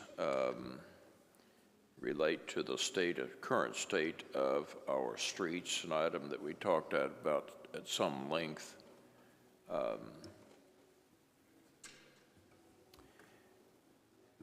Particularly, I think that's true of item number 1. It does not use the phrase PCI, but it's talking about the roads program, and maybe it's more inclusive than just talking about improving the state of the roads. Items 4, 5, 6, and 7, some of which do not show on the screen. Why don't we move the screen up a little bit to look at items 4, 5, 6, and 7. 4, 5, 6, and 7 are all dealing with the current condition of the roads. Item number 4 talking about how the road pavement at 75 to 80 on the PCI scale, and whether we use in-house or outside contractors. I think the purpose here is to talk about item 5 says return to an 80 PCI. Item 6 says citywide streets PCI, and suggesting that it be separated and the streets be separated into tranches of the worst third, the middle third, and the best third. Probably realizing that if you have an average of 80, somebody's going to be really good at 100 and somebody else is going to be really bad. And then item 7 is similarly a recommendation to move toward a PCI. So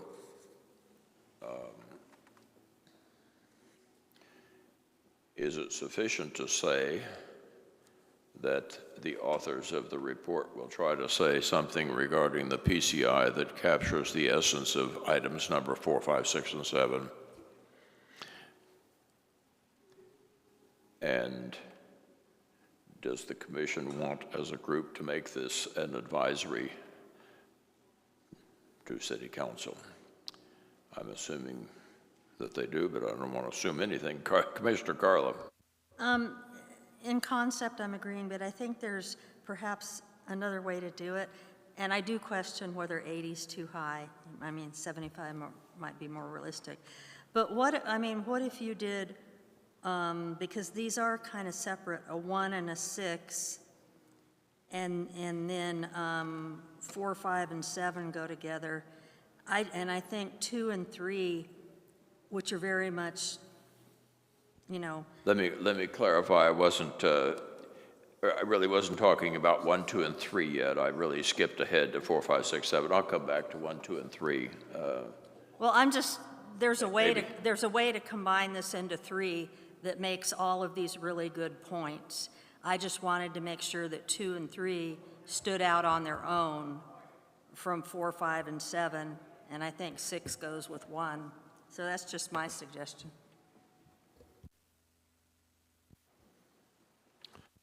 Commissioner Seitz. Thank you. I want to ask the commission, number 2 and 3 may very well be covered by the item 16 we just moved. Does anybody else see that?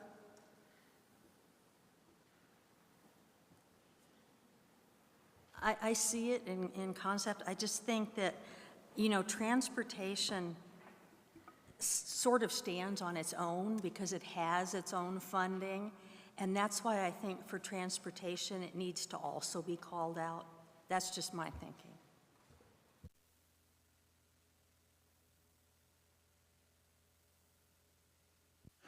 Vice Chair Schweiger. So I am comfortable if the people who are writing this report, and thank you for volunteering for that, kind of combine 1, 4, 5, 6, and 7 into one. They understand our preference, which is to get the PCI back up to where it should be, whether it should be 75 or 80, the council and the city will determine that. But I'm comfortable putting the 3 of those together into kind of one item. And I think everybody up here understands the direction we want to go with that. So I'm comfortable making a motion that the report encompass items 1, 4, 5, 6, and 7 combined. Well, we haven't done 2 and 3 yet, so right now let's just I would prefer to do 1, 4, 5, 6, and 7 combined into one item. So I have a motion to make 1, 4, 5, 6, and 7 as part of the report to council. Do I have a second? I'll second. Somebody said that. Mark. Okay. Commissioner Stevens. Any comment on that recommendation?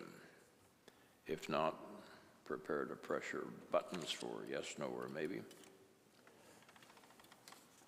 And the item is approved unanimously. So we will try to smash those into a single advisory to council. Now, returning back to number 2 on that list, which has to do with the scoping allowance for large projects, large capital projects.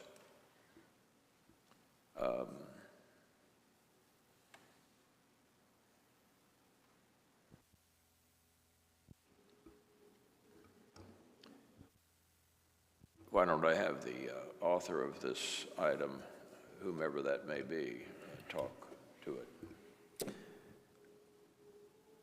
So in looking at Ransco. the projects, the CIP projects that go over budget, it just looks like the project that ultimately gets built is very different than the project that was originally scoped. And so that seems to be the driving force for a lot of the budget increases. So the concept is to spend more time scoping, spend money scoping up front on large projects, which some threshold could be defined. So that's the idea here is spending some money on homework up front should better delineate the project scope and what is getting built and not getting built, for that matter. In some respects, that ties to the following action item, which is, again, suggesting that projects be properly scoped or whatever, so that, and it also suggests that that would eliminate some of the scope creep, or if it did creep, it would be defined as an entirely new project. Is there any way to put all this together in a recommendation to council? Not a recommendation, but advisory. Commissioner Carla? That's what I was saying before. I think 2 and 3 are very combinable, and because they're making a great point. I would just love to see the sentence in number 3 about the repeat over budget environment is not a good model for go-forward project budgeting included in it, whatever it ends up being.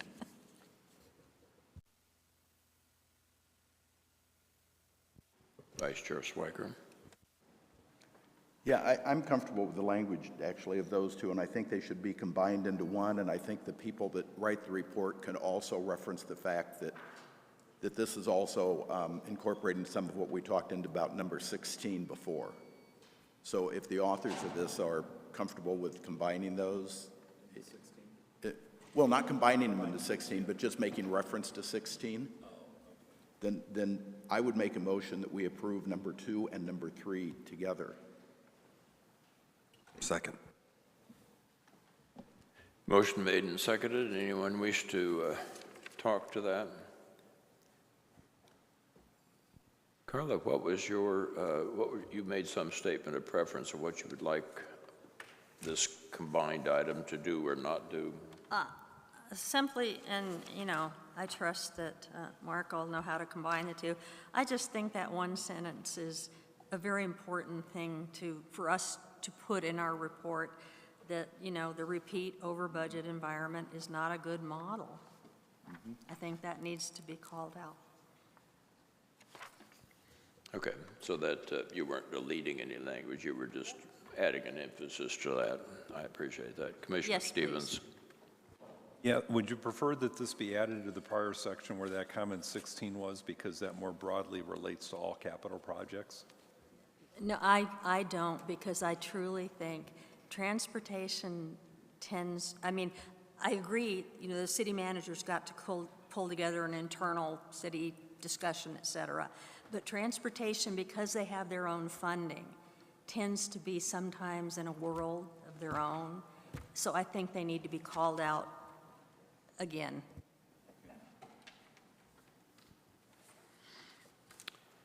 Okay, then we're going to vote on the recommendation that we forward to council as an advisory number 2 and 3, and combining them in some way to put the two together.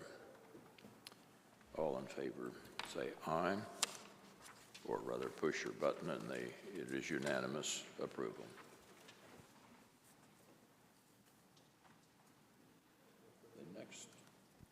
The next section of potential recommendations to City Council, are not recommendations but advisories to them that they consider, have to do with major operating budget revenues, taxes and otherwise. The first two on the item here are both related to the sales tax on food, urging the council to give consideration to suspending the tax on food, or more correctly, the tax on groceries. So at a minimum, number 1 and 2 can be combined, and then people can talk now to their thoughts on this. Commissioner Carla. I know that this is something the chair feels very strongly about, but honestly, our group did not discuss the ramifications of this, the facts surrounding, is some of the data still accurate? So I'm uncomfortable making it as a recommendation. Well, bearing in mind that it's a recommendation that council consider, it's different than a firm recommendation. But Well, I'm still uncomfortable because we did not really talk about the ramifications of this. Vice Chair Swiker. Yeah, I'm comfortable leaving these in as consideration, bearing in mind that the last I knew, the bill is still alive in the legislature to get rid of sales tax on food, so it may be taken out of the city's hands entirely. So I'm comfortable with making a recommendation for the city to consider doing it. Commissioner Stevens. Yeah, I had a similar problem with Commissioner Carla because I didn't know the dollar amount that was involved here, so I was uncomfortable kind of making a recommendation, but I do think it's an interesting observation. And then also in the first one, you said sales tax, since Scottsdale is one of the lowest tax cities, but you said it should be sunsetted because we're one of the lowest tax cities. I don't understand the direction of that comment. It would make sense if we were a high-tax city and we were trying to lower taxes by getting rid of the sales tax on food, but that's more semantical if it stays in. I'm not sure I personally was the author of number one, but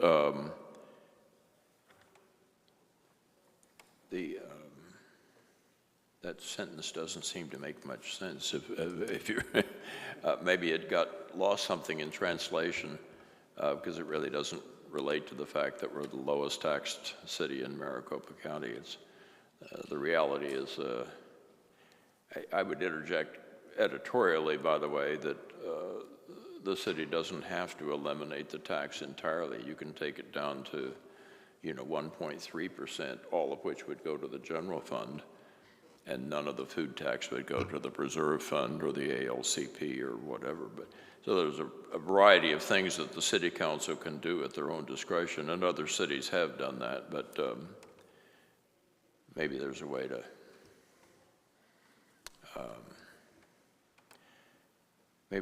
call on Commissioner Seitz and see your thoughts.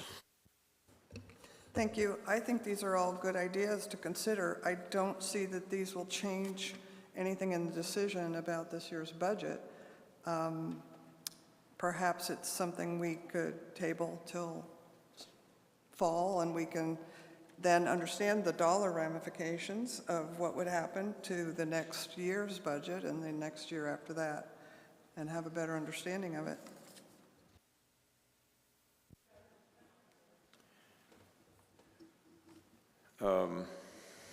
Commissioner Schweiker, Vice Chair Schweiker.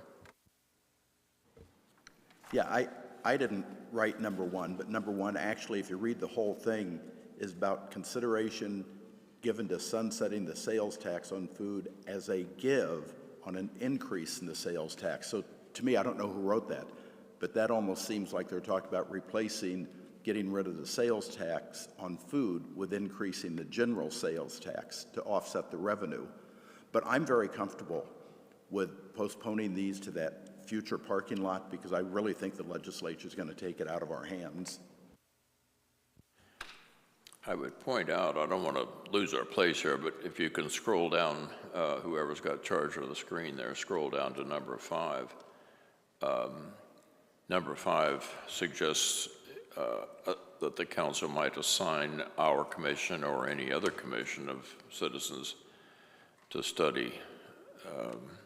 It says the adequacy of current revenues, but perhaps it's the whole tax structure, including things like food tax and all other tax components. So maybe this is one component of a future study of the revenue structure. Just a thought. And by the way, if we did combine it, I mean, number 5 becomes what we've called parking lot item. In other words, a future action that may or may not be authorized by the council. Commissioner Ransco. I think I can consolidate everybody's thoughts correctly, possibly. I make a motion to move item 2 to the future category and cancel item 1.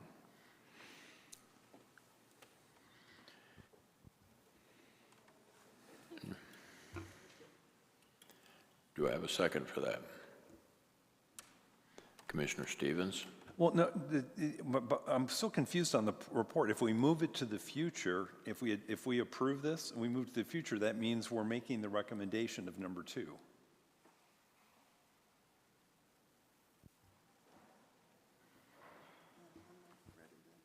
I thought future was moving it to the next cycle as something we as the commission will consider parking lot for ourselves. I don't know that it's a future consideration for the Well, council. that means it's coming out of the report. So anything we said future earlier would come out of the report. So I guess I'm still really confused about what we've approved to go into the report and what's, because we keep saying the future, or we say future agenda items, and those are two very different things. It's, if I can clarify, if I were writing this, and I may end up doing it along with you, but I would use number 5's language, which is consider assigning to the Budget Review Commission or another appointed citizens group to study the adequacy of current revenues to ensure long-term financial sustainability of the city, including the language from number 2 above, including consideration of eliminating the 1.7% tax on groceries, period. And that becomes an item again where we would be seeking direction from City Council. Does that make sense? Is that in the report, or is it a future agenda item? This is going in the report then? The report will have a whole section of, besides these specific recommendations on the budget in front of you, we as a commission have these future things that we seek your direction or authorization or commandment to study. Okay. And this would be one of those future items.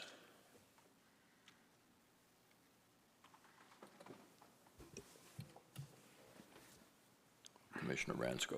You make a good point. I think future means not actionable in this current budget cycle. So the idea that we suspend the grocery tax is not applicable in the next 30 days. So the future category is things that we think we can discuss. So you were bringing them to their attention as things we'd like to continue to consider, investigate, talk about, that might be in next year's package. So it's sharing our thoughts without trying to push it into this cycle's budget, if I'm hearing correct. I think that's right. And by moving it down into a future potential action item, if approved and directed by council, by moving it down there, we are taking it out of the arena of a current consideration for this particular budget, the 25-26 budget, if that's what you want to do. I think it really doesn't matter. The state legislature is going to beat you to it anyway, but anyway, whether you want to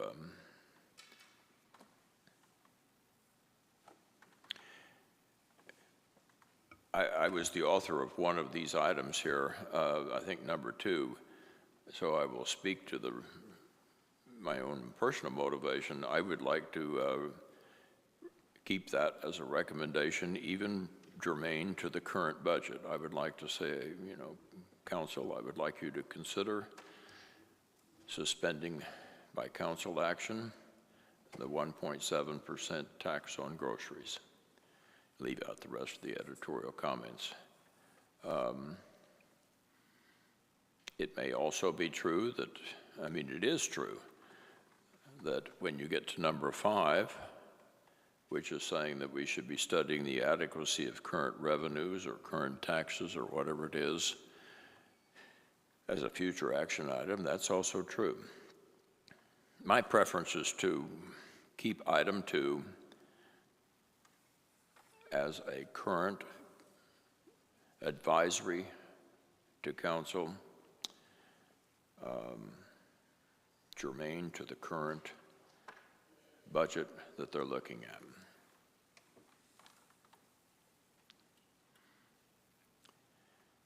Well, let me just make a motion. Item 1, I think we can skip. That's kind of the same thing in item number 2. And so in item number 2, I would say the advisory to council should be consider suspending by council action the city's 1.7% tax on groceries, period.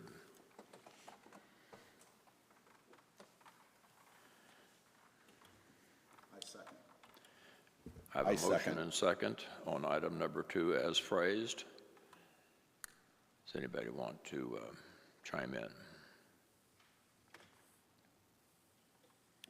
Commissioner Stevens, you have. And just, I'll be voting no, but it's just because we didn't discuss it. I think it's worth talking about in the future. Commissioner Carla. Ditto. I feel the same way. We didn't talk about it. We didn't talk about the ramifications, so.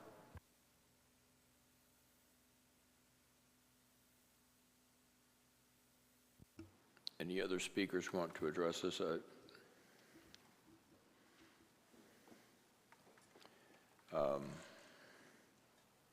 Then let's vote.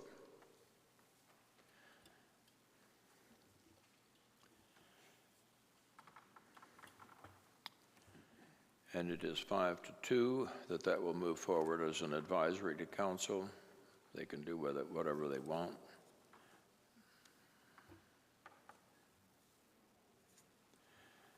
Item number 1 we dispensed with, if everyone is in agreement with that.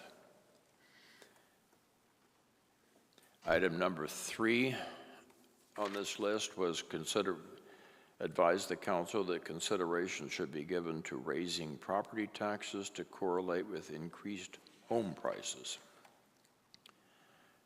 I think I would have to ask staff, city attorney, or whoever wants to respond, is that even possible for us to do? Can we, quote unquote, raise property taxes to correlate with increased home prices?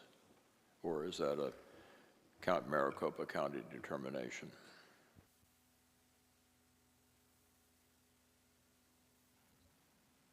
Chair, maybe I'm not the, Sherry Scott from the legal department, I may not be the best person to answer this question.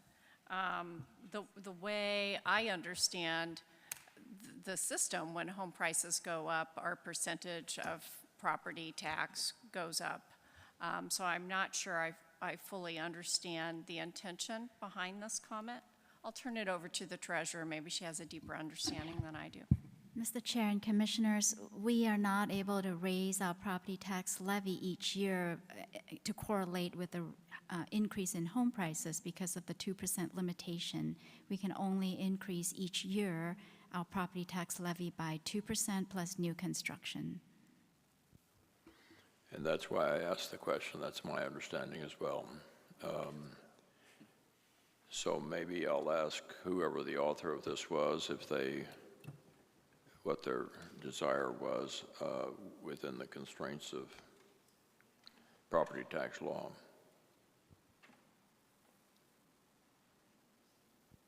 Commissioner Carlin. I'm not the author, but wherever this goes or doesn't go, I just wanted to put on the record that we need to be very careful about doing things that are going to make it so seniors who were the backbone of this community and live here aren't priced out of their homes. I mean, think about Hawaii, think about all these other places that the long-term residents can no longer live there even if they own their homes because they can't afford the property taxes. Commissioner Ransco. I think we can delete number 3. You're deleting them. Delete number 3. Without claiming responsibility for it, Commissioner Ransco is suggesting we delete number 3. Number 4 says that we advise council to consider suspending by council action the 2004 temporary 0.15 preserve tax once all preserved debt has been repaid or provided for with preserve fund cash reserves to ensure that future taxes are not collected from citizens for no approved obligations. Commissioner Newman. As I stated earlier, I support this because we have a tax that's going to run until 2034. We are going to pay it off here, as we discussed yesterday. We're going to pay off the land we have here, and it's apparent that there'll be more and more projects that just get added in because there's an endless tax. At some point, you have to put some discipline around it and end it. And if the council suspends it, then if there's a need that's justified, then it can be restarted to pay for that. But I think you have to put some discipline around this because we already have 0.3% dedicated only to preserves, and then we only putting 0.3% toward roads, which I think we would all agree is a emerging extreme need in our community to improve the roads. So I think by comparison, we have to kind of consider where the money's going for, where the money is being sequestered. And an endless tax like this, and another one that was just approved, I think we have to put some reins around it. Commissioner Carla. I agree in concept with a lot of the things Commissioner Newman just said. My only question is this legal? Can it be done? A suspension? I mean, doesn't it go along with the whole question about sunsetting the tax? The question is, the voters enacted it. Don't the voters have to do any amendments to it? I'm just curious if it's legal to do suspension. Yeah, while we've been talking about this, there is an item later on that talks about this 0.15 tax, I think, is there not? And I'm trying to find where that appears in this laundry list of submissions. I'm not sure this is the right point to interject this item.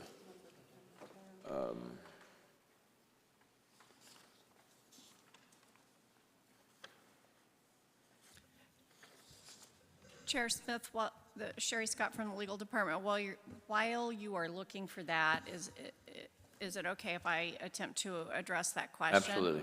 I think if the Budget Review Commission recommends to the council to consider this suspending the tax as set forth in paragraph 4 that you're currently reviewing, that's fine.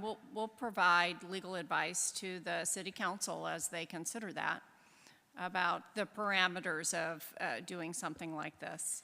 So I'm comfortable with this recommendation moving forward to Council and providing the Council with necessary legal advice. I think probably as a minimum in this item 4 as currently written, we should delete the words by council action. Because whether the council can do it or whether it has to go to the voters or how it happens is, I think we just want, the intent of this is just to say, consider suspending this temporary tax. And it says, parenthetically, once all preserved debt has been repaid or provided for, it probably should say all liabilities. I mean, there may be other liabilities out there for projects that have been approved by council. So it probably should say all preserved debt and other liabilities.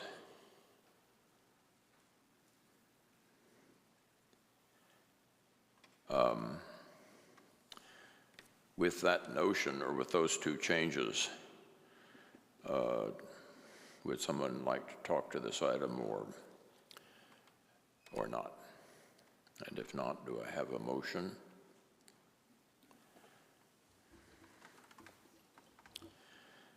Commissioner Newman? I motion that item number 4, consider the considerations of suspending the 0.15% preserve tax be adopted by the board, and with the language that Commissioner Smith just gave in terms of liabilities. So it's once all preserved debt and other liabilities have been repaid or provided for with preserved fund cash reserves.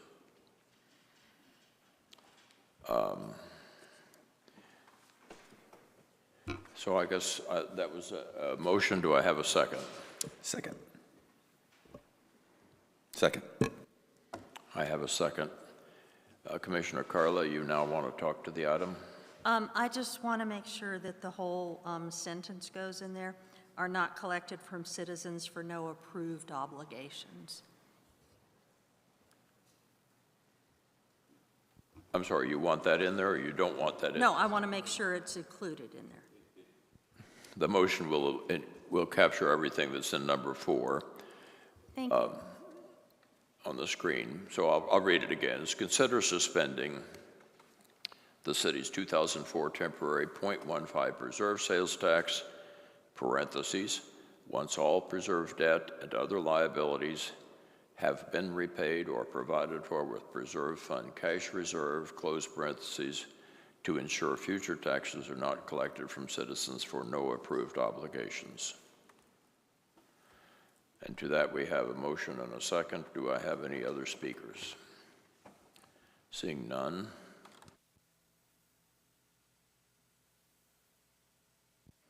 That item will move forward with a 7-0 vote.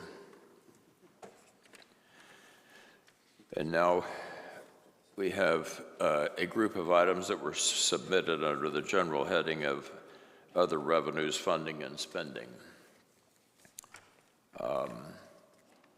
The first item, number 5, is kind of what we would call a parking lot item, which is when we talked about it briefly before, but some group to study the adequacy of current revenues to ensure long-term financial sustainability of the city. It is presumably the submission of this item was with the thought that we can't give our advice to council right now based on the limited review we've had of the budget, but it's something that should be considered by us or some other group in the future.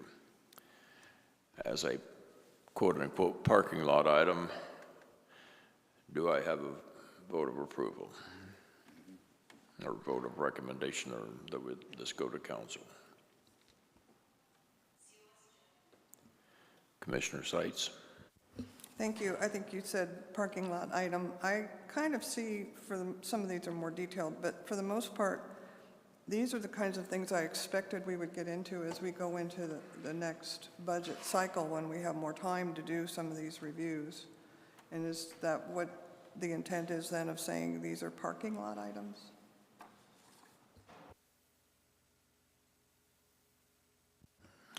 Several of them are parking lot items. I could see us,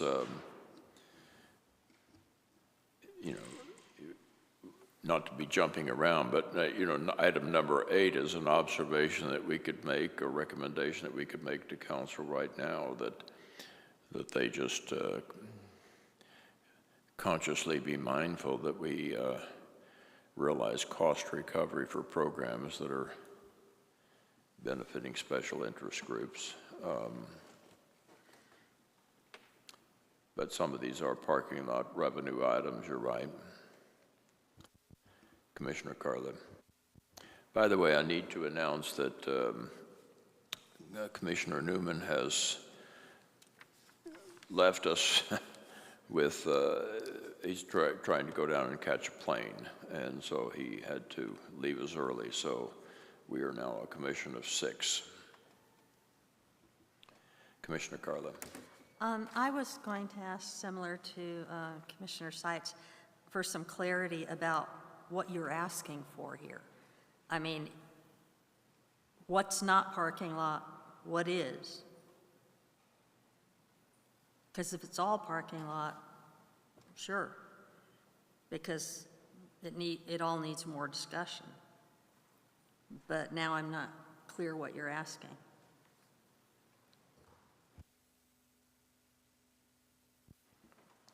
I don't know that I'm asking anything, except do we want to include this as an advisory to council?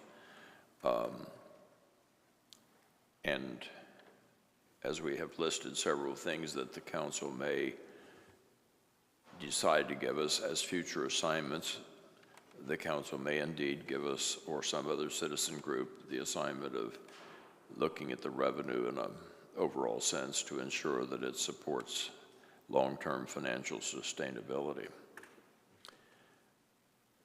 Well, then, so are you talking about including all of these in that request? Because if so, I have a question about number 8. Who's defining what a special interest group is? I personally was just asking for approval on item number 5. Commissioner Seitz was saying maybe we could incorporate some of the others in that future assignment. But right now I was really just seeking approval on item number 5. I'm fine with number 5. Commissioner Stevens? Yeah, I kind of didn't bother me on number 5. The thing is, we're saying, hey, council, why don't you either assign us or go find another group to look at the adequacy of what's going on in the finances? And to me, it reads like that's our job. So it's almost like we're telling them to go, are we doing okay, or do you need to go get someone else? So I'm not sure we need 5 from that standpoint. And then you're not at 6 and 7 yet, but when you get to those, I don't know that we need, that'll be part of our job next year, and I don't feel uncomfortable with the way staff's been doing revenue projections, so, but I'll wait for any more on that. So I'm not sure you need 5. Well, and in fairness, you know, if 5 doesn't need to move forward in the commission's mind, or some of the others. I mean, I think even item 6 doesn't necessarily move forward. It's just saying it would be nice to see a 10-year history of the tax revenue or the growth in revenues, whatever source. These are not really insightful advisories to give to the council necessarily. And maybe you're right, the reviewing the adequacy of revenues to support long-term sustainability is not so profound that it has to be said. Commissioner Carlin? Or why don't we just do it like Commissioner Stevens said? We take responsibility for it. Say it's one of the things that we want to look at. Next go-round, or before next go-around over the summer. Because it should be this group, one thinks. So let's just take responsibility for it. Okay, all who want to give Carla responsibility for this. Vice Chair Swiker. Yeah, I agree with Carla. I mean, remember, we were appointed for a 3-year term, so it's not like they expected us to only do this one thing and then forget about it. So to me, 5, 6, 7, 8, 9, 10, and 11 can just be agenda items that we would like to look at for the next budget year and for future years and make recommendations. So I would make a motion that items 5, 6, 7, 8, 9, 10, and 11 be added to a future agenda for this commission after this current budget year. And not part of our report to council on the 22nd. Correct. Yep. I'll second. Yeah. And we have a second to that. Anybody wish to talk to it? Commissioner Carla? Yes, I just again have a concern with 8 in that who's defining what a special interest group is. I mean, that's already a point of contention, that word special. I mean, my mom always told me I was special, but, you know, I'm not sure that, I just have a real problem with how that's worded.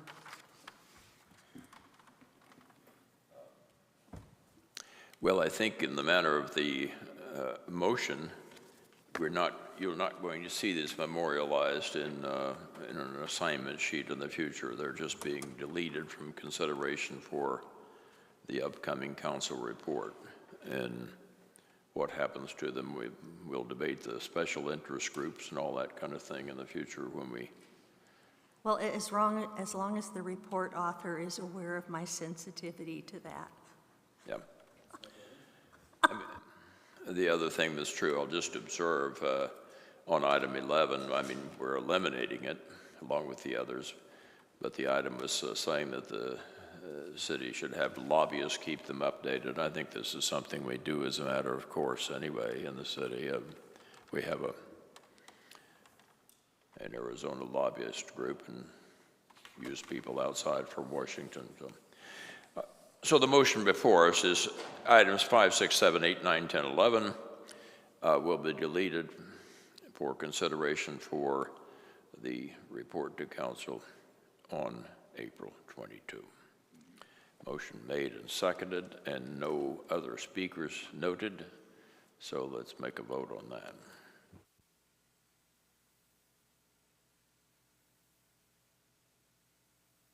Commissioner And it is approved 6-0.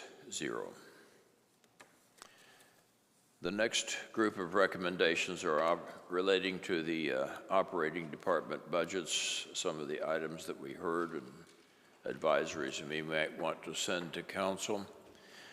The first item, and it may be combinable with some others, but at least the first item at the moment says recommend a review of contractual expenditures in the budget to understand A, incurred costs, or increased costs rather, and B, the opportunities to bring the services performed in-house. As an advisory to council, this is really perhaps saying that this is something they should have us do or something we should elect to do in the future as we march through our 3-year tour of duty here. There's not much, in other words, that they can do with a recommendation like this regarding the current budget. Is that true? And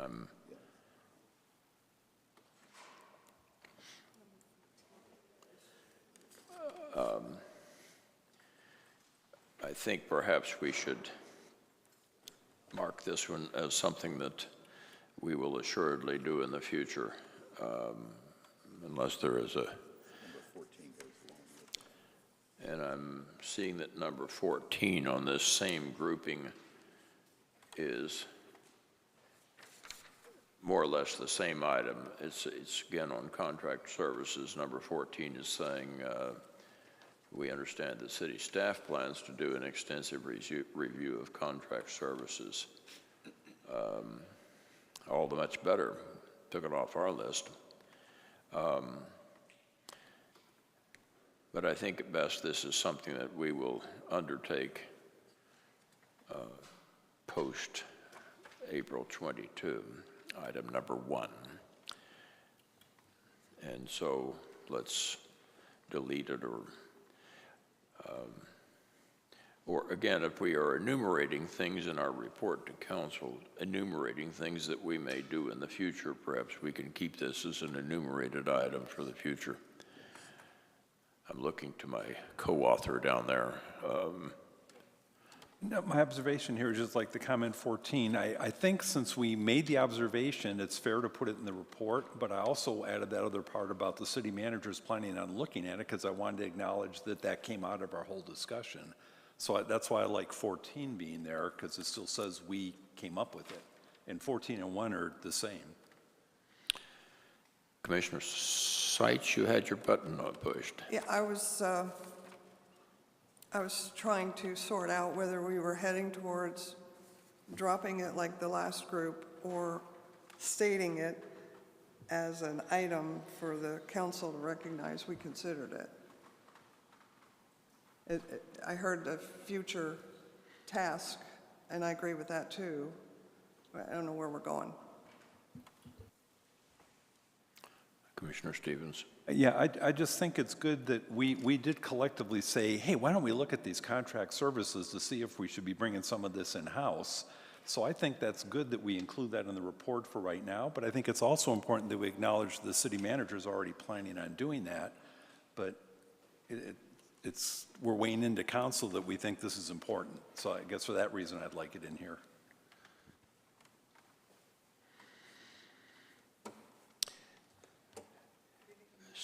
So regarding number 1 on the list, we're basically Xing that out and putting it as a future thing that we may do, and it may be phrased in the manner of a later item. Item number 2 deals with FTEs, and we've had some other discussion of FTEs throughout this, the various submissions here, talking about FTEs currently and could we eliminate them, and what about if they've been open for more than a year or whatever?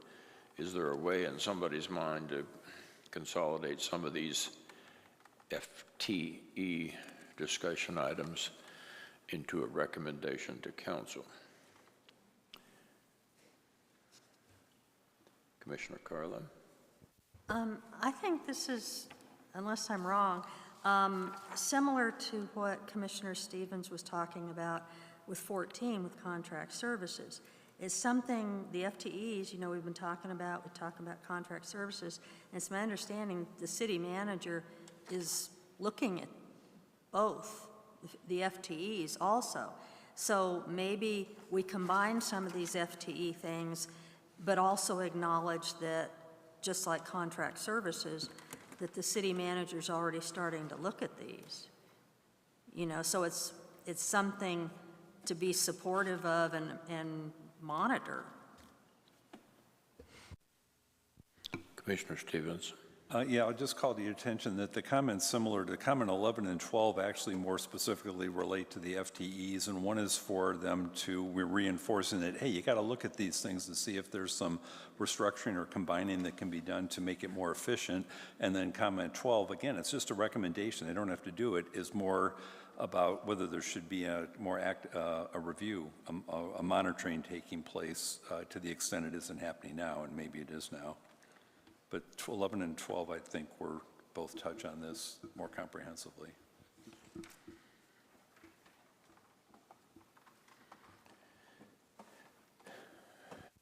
Vice Chair Swiker? Well, I authored number 2, and I agree with number 11 and 12. The reason I have number 2 in there is that 11 and 12 seem to me to be more focused on eliminating FTEs, and I'm saying there may be things, along with eliminating FTEs, there may be things that we're not doing that we should be doing. So I want us to look at the FTEs kind of holistically and say, maybe these should go away, but maybe there's things that we need to be doing that we're not doing. So if you want to combine number 2 into number 11 and 12, Mark, I'm comfortable with that. Okay, because you've got a key point at the bottom where you're talking about the benefit of tourism and residents, so that concept should be rolled into, not just eliminated, it should be rolled into as you assess FTEs. Yes. Okay. Assess. Yeah. So the motion would be to combine the essence of comments, comment 2 into either 11 or into 11. So 11 will make open FTE, instead of elimination, it would be evaluation. Or, well, darn it. Or assessment. Assessment, okay.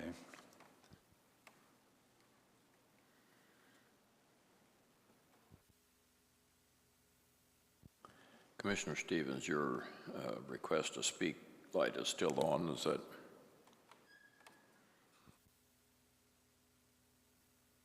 Okay. Don't let him get exhausted down there. We need him as a craftsman of this document.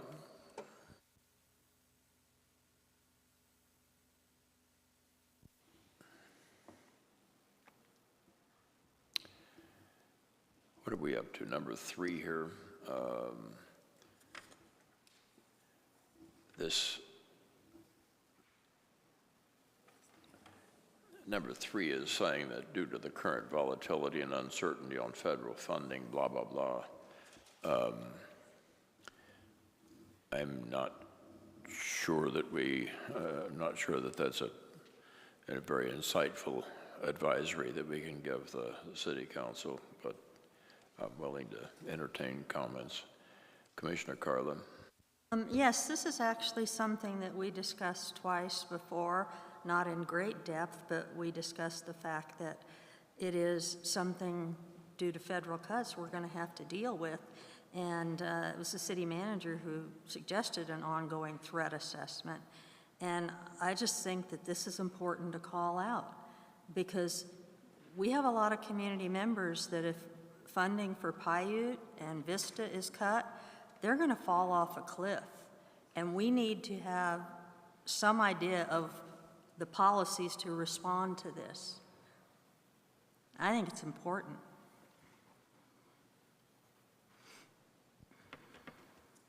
I don't disagree with you that they're important.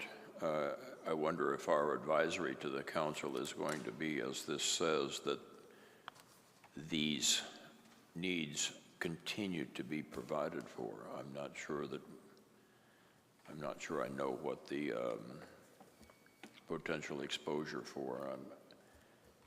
Well, my whole point was that we need to have, some procedures in place that are at least going to look at how do we provide. That's the whole point, is if the funds go away and they go away without much warning, what are we going, as a community, going to do? Commissioner Stevens, you want to weigh in on this? Yeah, I thought we got a great presentation, and the city's got a good handle on it. Having said that, there's no harm in this recommendation, so I don't know why we can't put it in the report. So I'll move that number 3 be included as written. And I presume you'll second that? Yes, I will second that. Thank you. I have a motion and seconded. Anybody want to speak further on this item? Seeing none, we'll go to voting, and the little voting machine doesn't seem to be working very well here.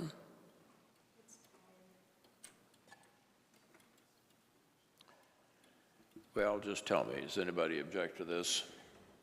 Can I record it as unanimous? Oh, we're now live. Okay, it is approved 6-0, the unanimous. Number 3 will go forward more or less as Chair. it is written. City manager requests to speak.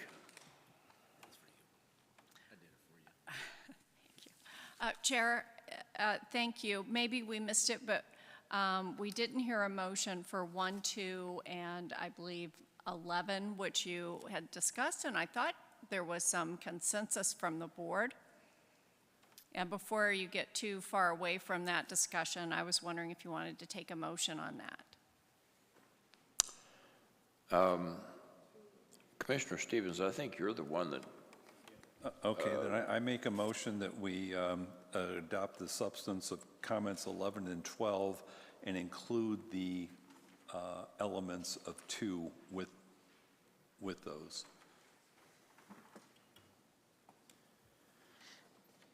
I second.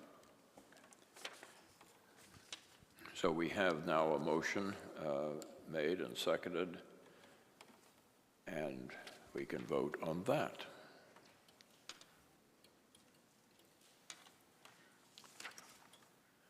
And it is again unanimous 6-0. And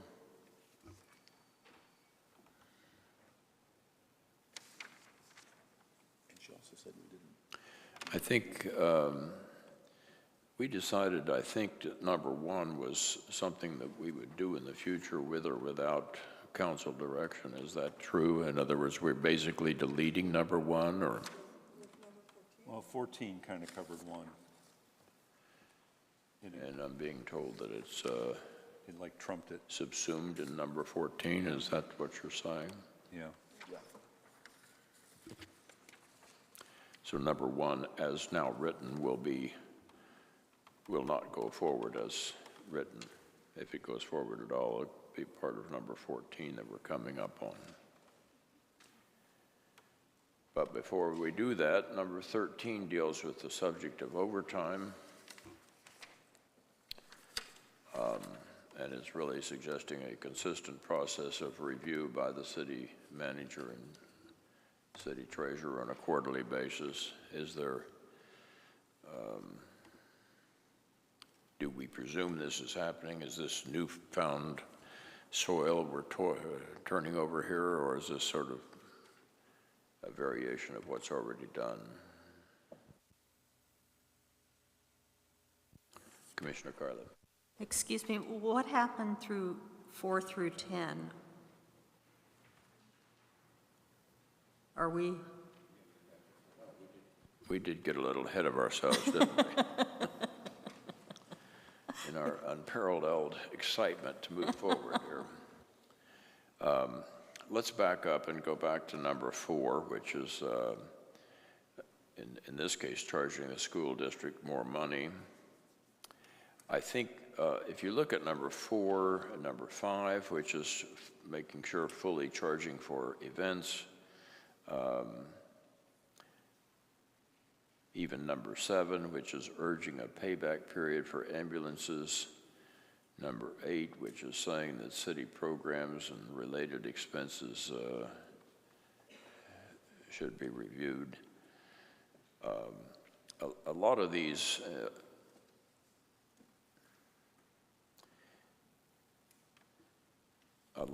are just saying that somehow assure ourselves as a city that we are being properly compensated for some of the special services that we're providing. I would like to see a single advisory that says that.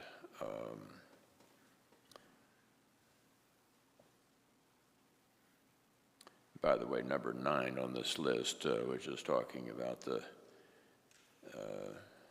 senior centers and the scope for those centers, maybe that's part of the same thing. It ties into a capital project that we talked about earlier that was making sure we had to recognize the expanded scope before we approved a capital expenditure. But let me suggest that we take 4, 5, 6, 7, 8, 9, 10. Probably not number 10. Number 10 is a different item. 4, 5, 6, 7, 8, 9, all of which have to do with the subject of making sure that we're adequately charging other parties for the services that we are providing and adequately recouping our expenses, except for, I would say, general city/citizen services. But the intent here is, when we were hearing about some of the special services that some of the departments were providing, the police was talking about they were providing support for school districts, providing support for Westworld, and so on and so forth. There was, I think, a general concern with all of these items that we make sure that we are being compensated or receive recognition of what the cost is. Enough of my rambling. Commissioner Carla? Actually, I was going to say the first two sentences you said should be a motion. But what I was then say was number 10, 490 kind of already addressed that. So it could be taken out, and then you could do your motion for adequate compensation for the 4 through 9. I make a motion that item 10 be deleted and items 4 through 9 be combined under a heading to ensure the city is adequately compensated for the services it provides in all departments. Second.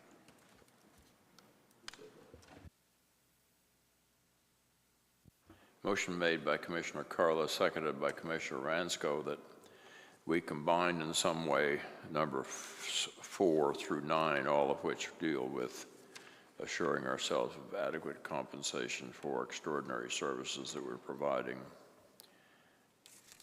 Extraordinary just meaning out of the normal run of business. And that number 10 be deleted.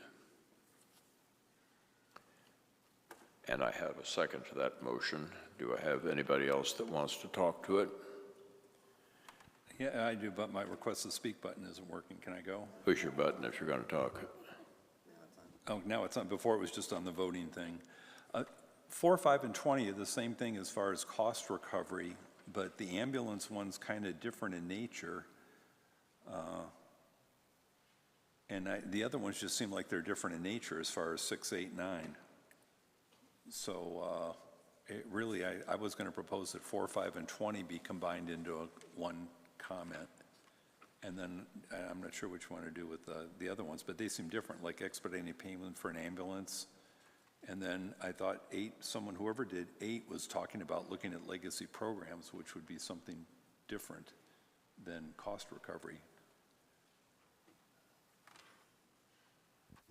So are you making an alternative motion? Well, if I can, I guess I'd like to move that items 4, 5, and 20 be accepted in concept as a cost recovery comment. 6, too, maybe? What's the end? 4, 5, and 20. Yeah, 6, okay, 4, 5, 6, and 20 be merged in concept as a cost recovery comment. So now it's 4, 5, 6, and number 20. For those of you that can't see on the screen, number 20 is just saying requiring full cost recovery for services to private groups. So 4, 5, 6, and 20 be combined eloquently by the associate drafter here. I will accept that amended motion. And that is accepted by the original motion maker, Commissioner Carla, and accepted by the original second. Second. Done. And do we have any further discussion on this proposal, this secondary motion or primary motion now? Seeing none, it's no request to speak, so let's vote. So it is again unanimous 6-0.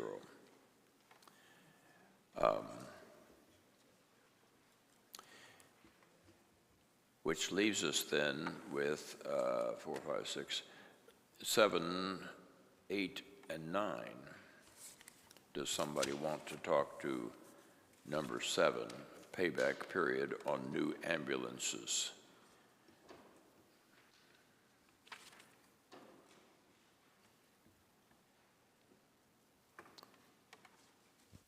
I'm sorry, Commissioner Seitz.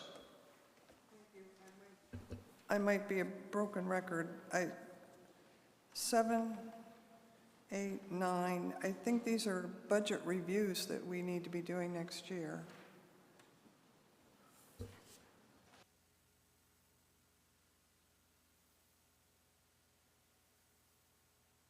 And in doing so, we could make a more specific recommendation.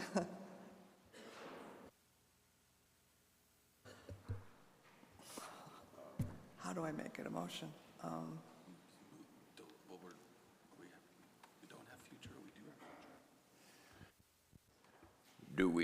Are you suggesting we move these to our report and say this is an enumerated future collection of things we will do, or just be mindful that we will do this? The latter or the former? The choices are, do we actually put this in writing in our advisory to the council, saying at the tail end of it, here's a collection of other things that we will do in the future, or do we just presume that that's what we're going to do and march forward? Yes, I move that these items be phrased in a way that we acknowledge that we're going to be working on them in the future. And that was items 7, 8, and 9. I second. And to the scribe at the end of the table, I think what she is suggesting, Commissioner Stevens, is that these items will be on that laundry list of things that we will simply enumerate, will be future action items that we'll be looking at. And not particularly needing direction for council. This is just be part of our work product in coming months and years.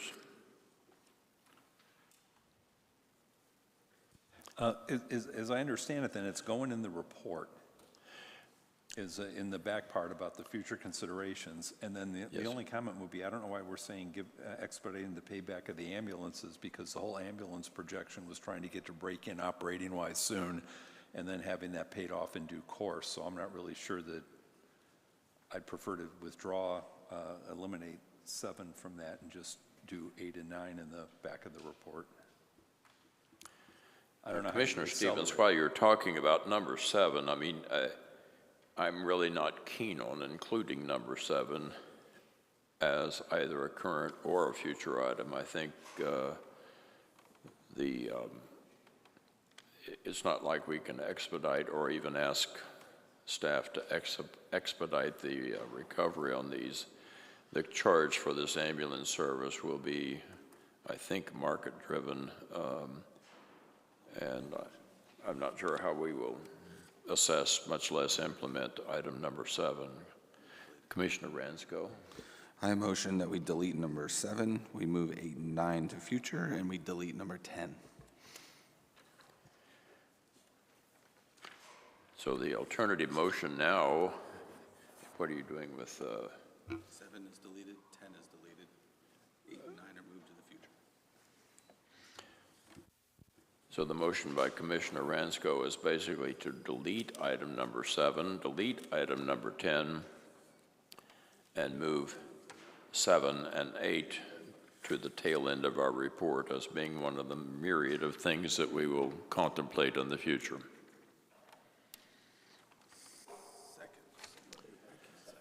And I accept the changes to the motion. I think, Commissioner Carla, did you second that, or? I seconded it, and I accept those changes also. So it was, let's say, seconded by Vice Chair Swiker, and so the motion before us is to delete number 7, delete number 10, and items 8 and 9 will be in summary form included among the myriad of things that we'll advise council we're going to be considering in the future.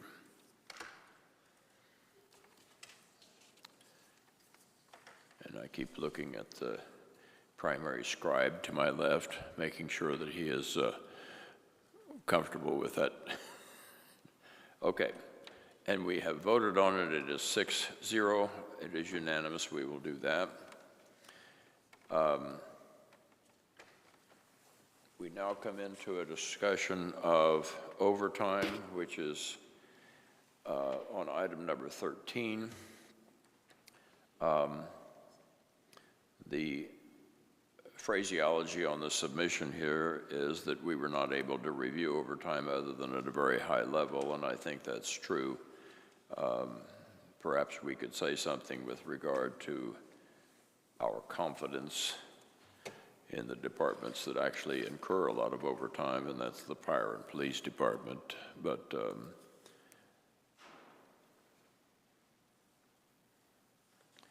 it does conclude with a recommendation that says consistent process. Consideration might be given to a consistent process of city manager and treasurer review of overtime on a quarterly basis for those departments with large uses. I got the sense that this already happens, primarily in the departments themselves, but then I presume funneled up to city manager and treasurer for periodic review.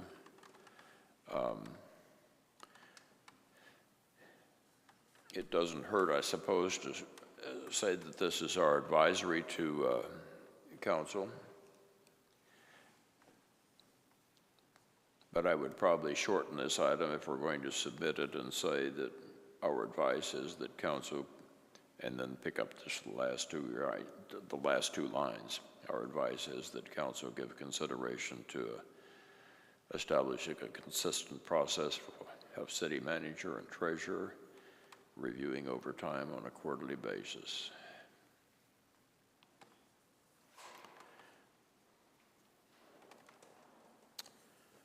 Anybody share excitement over this item?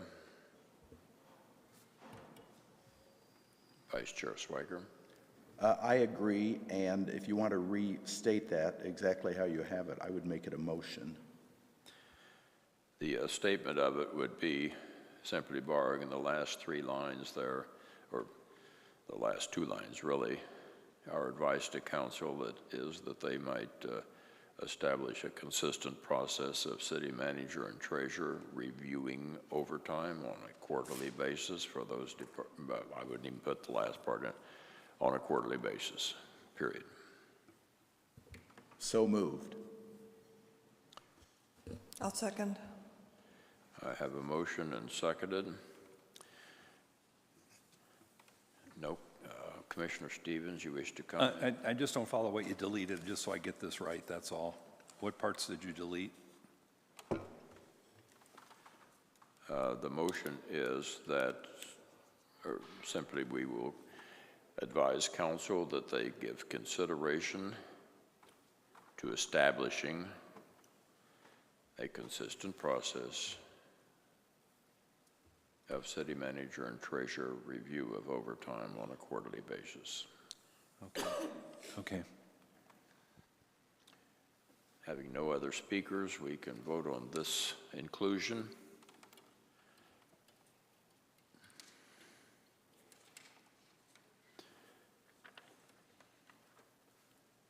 Commissioner Carla, and it is unanimous, 6-0. Item number 14, contract services. I'm not sure that this is anything other than a statement that we encourage initiative. We did that already? In what way did we deal with it? Yeah, we combined it with number one.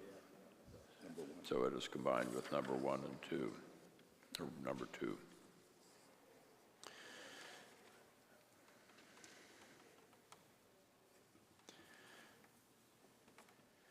Item number 15,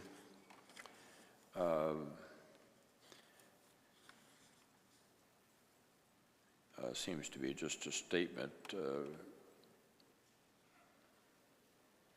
rather than a direction. Maybe it's an advisory to the council that the budget is not sustainable. It says, insofar as expenses are greater than expected increase in revenues against declining revenues, personnel services, not personal services, but personnel services, increased 21.8 million, contractual services 23 million, and commodities 8 million. I guess that combines with the item below on number 16, which would be a recommendation that the city manager submit a balanced general fund budget identifying the extent expenditures exceed revenues and thus requiring a drawdown of reserve funds, and identify the specific one-time non-recurring expenditures to be funded with those reserve withdrawals. I think some of this was covered in the presentation that we had at the tail end of yesterday's meeting, saying some of the drawdowns in the reserves were going toward payment of the $50 million proposed payment for pensions, and the extra payment transfer really to the CIP budget from the general fund.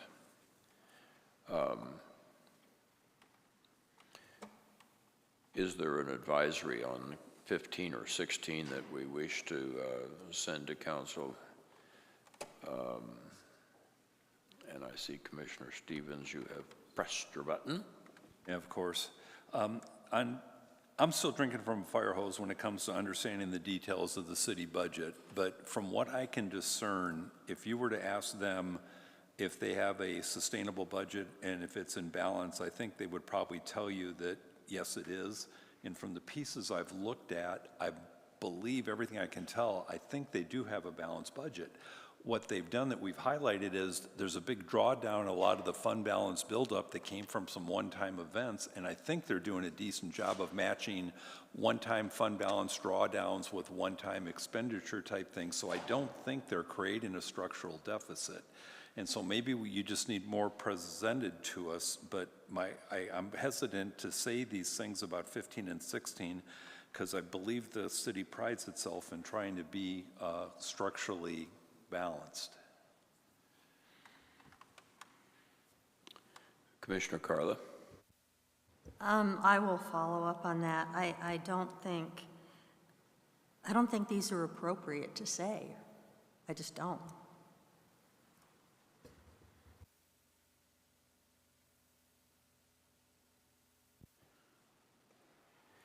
So what's the recommendation here? I could move that we delete numbers 15 and 16.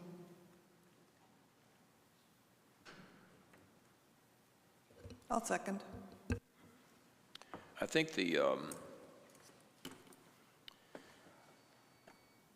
I think it may be worth observing. I just don't know how you observe this without making it some kind of an advisory, but I think it's worth observing if these numbers are right, that, you know, personnel services are increasing 21 million, contract services 23 million, and commodities 8 million in these various percentage amounts, while we're in fact looking at a budget that on a revenue basis is somewhere between modest positive or negative.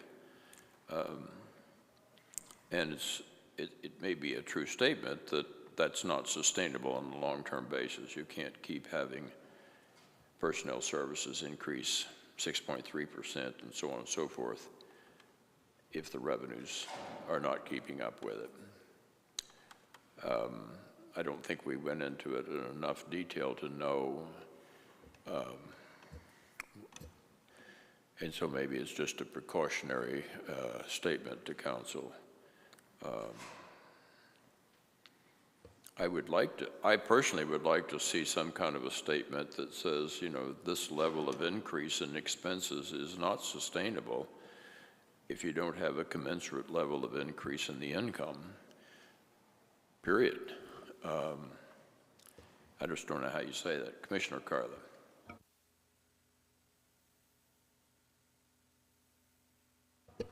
Sorry.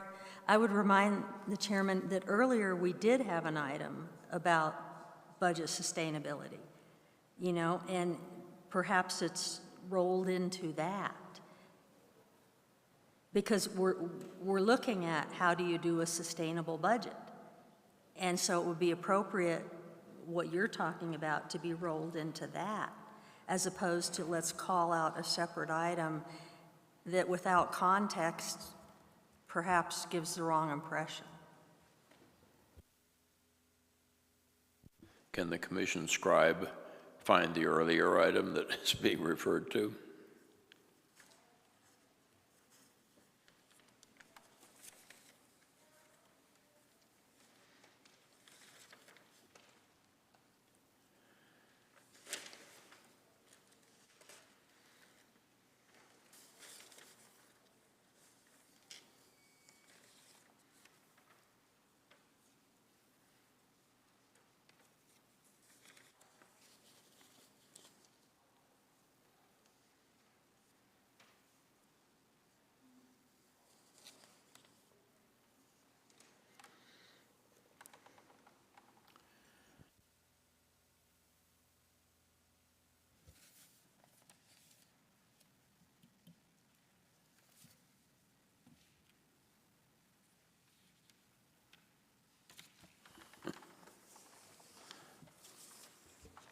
Mark, do you remember what we did with number 7?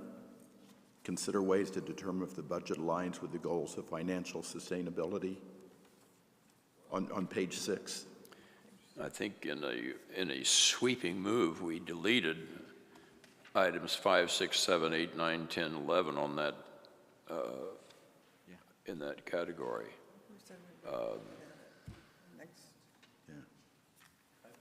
Maybe we got a little carried away with ourselves, but.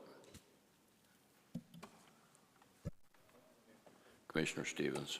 Yeah, let me make a recommendation. I wish I understood it exactly better, but something that might work is if we make a recommendation, because I have noticed a lot of the operating expenses have gone up. I think we're funding it with revenue because we were favorable to budget last year, and some of that stuff's covering it. So maybe the thing to do is we recognize the importance of a structurally balanced budget, and in light of the increased operating expenses, recommend that that remain a priority for the city. Right. The sad part, and it's always, Instead of negatively. okay. I got to remember to write it down, too. Commissioner Seitz. Okay. Thank you. On number 15, that's where we are, right? The, recognizing that carry-forward funds are being utilized, I think by restating this as to what's positively happening, even though it may create something not as structurally sustainable as we'd like. So recognizing that this budget has expenses greater than the expected increase in revenues by drawing down funds from carry forward, right? No. If that was a question, I'd love to jump in, Mr. Chair and Commissioner. So just maybe the parliamentarian in me, we do have a motion and a second and on deletion of 15, which I might suggest is we were kind of pleased about over here, or I'll speak for myself. And then we kind of ventured into some dialogue, and I don't know that I agree with the latest interpretation, so I'll just leave it at that. Thank you, Mr. Chair. The motion was for 15 and 16, so. Yes, thank you, if I didn't say that right.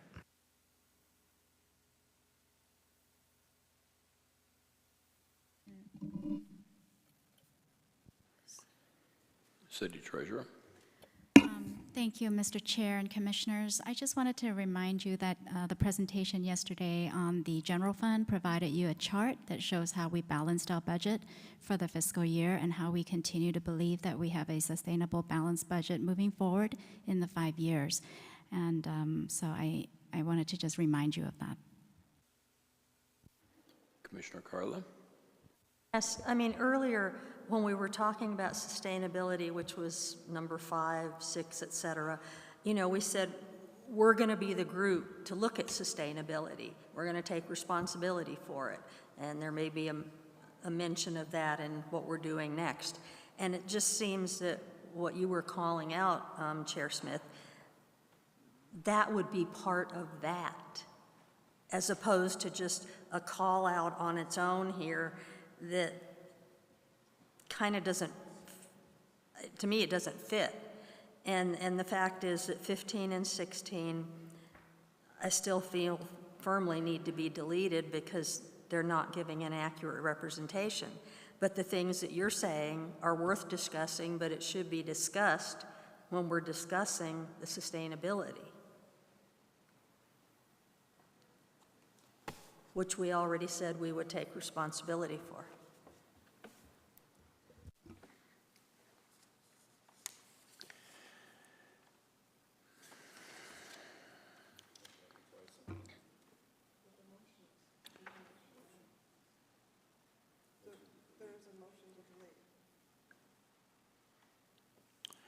I think, Commissioner Carla, the first discussion of sustainability was on page 6 of all of these recommendations. It was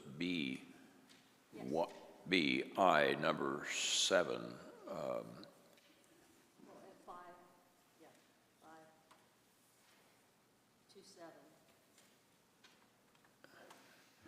It's the one that says consider ways to determine if the budget aligns with the goals of finesse. And also 5, consider assigning the BRC to study adequacy of Yeah. revenues to ensure long-term financial sustainability. And I think, unless I'm mistaken, I think we voted to delete all of those items from the report to council. We voted to say that we would take responsibility for them over the summer, perhaps. That we would be the ones working on that. Well, I think we're always going to be responsible for assuring that the budget is sustainable. This budget, future budgets, whatever. Do we not want to make a statement about this budget that we're currently looking at? Other than it's a balanced budget? That's different than saying it's a sustainable budget. There is a difference in the two.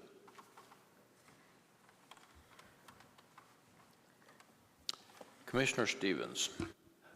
Let me make a recommendation that I think might solve everyone's concerns. I would propose eliminating 16 and modifying 15 to say, recognizing that this budget has increased operating expenses greater than increased revenues, we recommend that city staff monitor this trend to continue to produce a structurally balanced budget. If we say that, what it acknowledges, expenses went up more than revenue, we think you're structurally balanced now, let's watch that trend. But I agree with your language except the last 4 words. Structurally balanced budget. This is not trying to create a structurally balanced budget. It is trying to create a sustainable budget.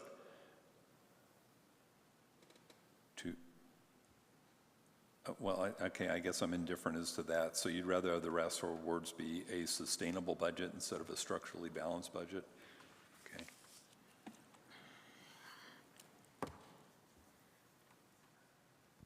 And I think additionally, you might go back to the item that Carla was talking about on page 6 of these recommendations, item B2.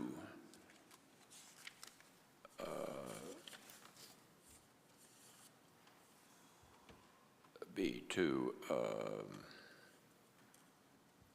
number 7.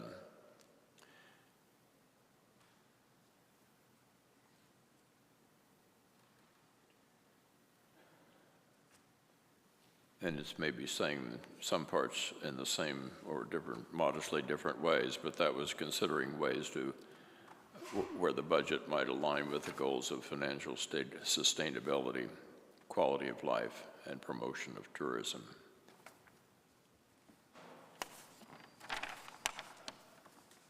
Do you want to add the first sentence of 7 to this? Yeah, let's put it, I mean, even the second sentence of number 7 is relevant, I think. Every council agenda report should have an affirmative statement assessing the impact of the requested initiative on financial sustainability and tourism.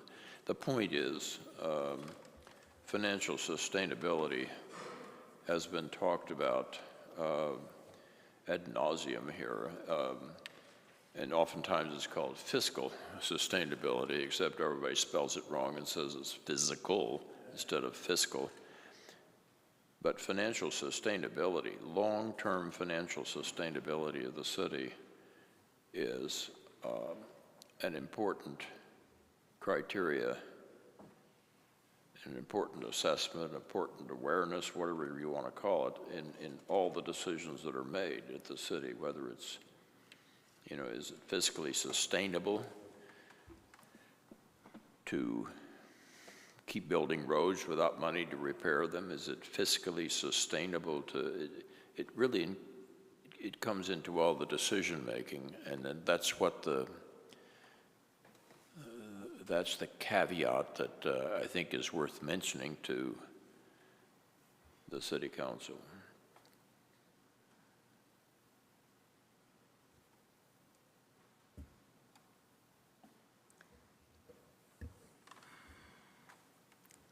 Got an idea. Commissioner Carla.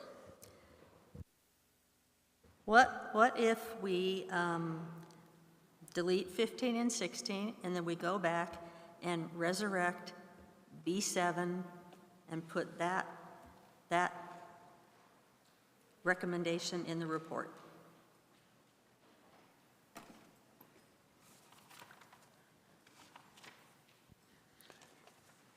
What you just read. I personally don't think you need B5, the number 5 in the earlier page in there. That was really talking about No, looking at the revenue structure. I'm saying B7, the one that you read. And B7, I think, should be, yes. Yeah, I Yeah, thought you so said, we delete 15 and 16, which is the current motion on the table, and then we come back and resurrect B7 and add it to the report.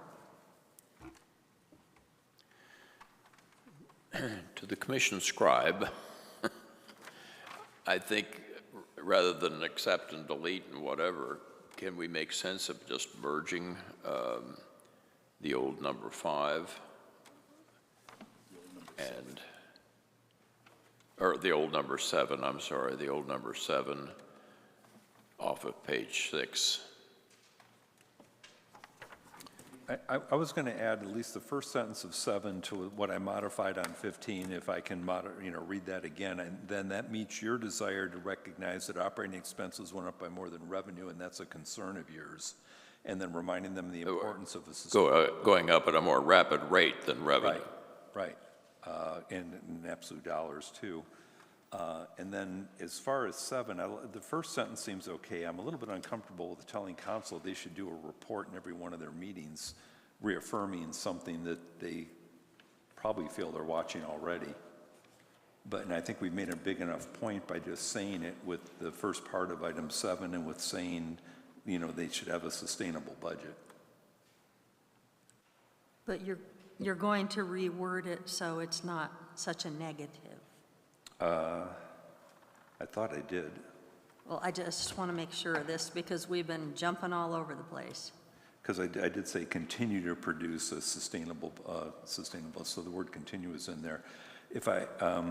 Okay, let me try it again. Let me try to read a proposed modified motion. It would be that on page 8, number 16 is eliminated and number 15 is modified to say, recognizing that this budget has increased operating expenses greater than increased revenue, we recommend that the city staff monitor this trend to continue to produce a sustainable budget and consider ways to determine if the budget aligns with the goals of financial sustainability, quality of life, and promotion of tourism. So that at least it acknowledges that we believe they do have a sustainable budget right as of today. But it's a warning, we're telling them we're concerned about a trend. And we're deleting 16 And we're deleting 16 and adding the first sentence from 7. from page 6, item 7.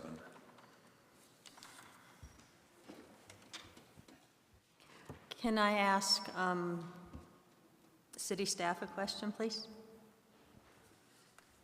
Go for it. Do you feel that that accurately represents what you've produced?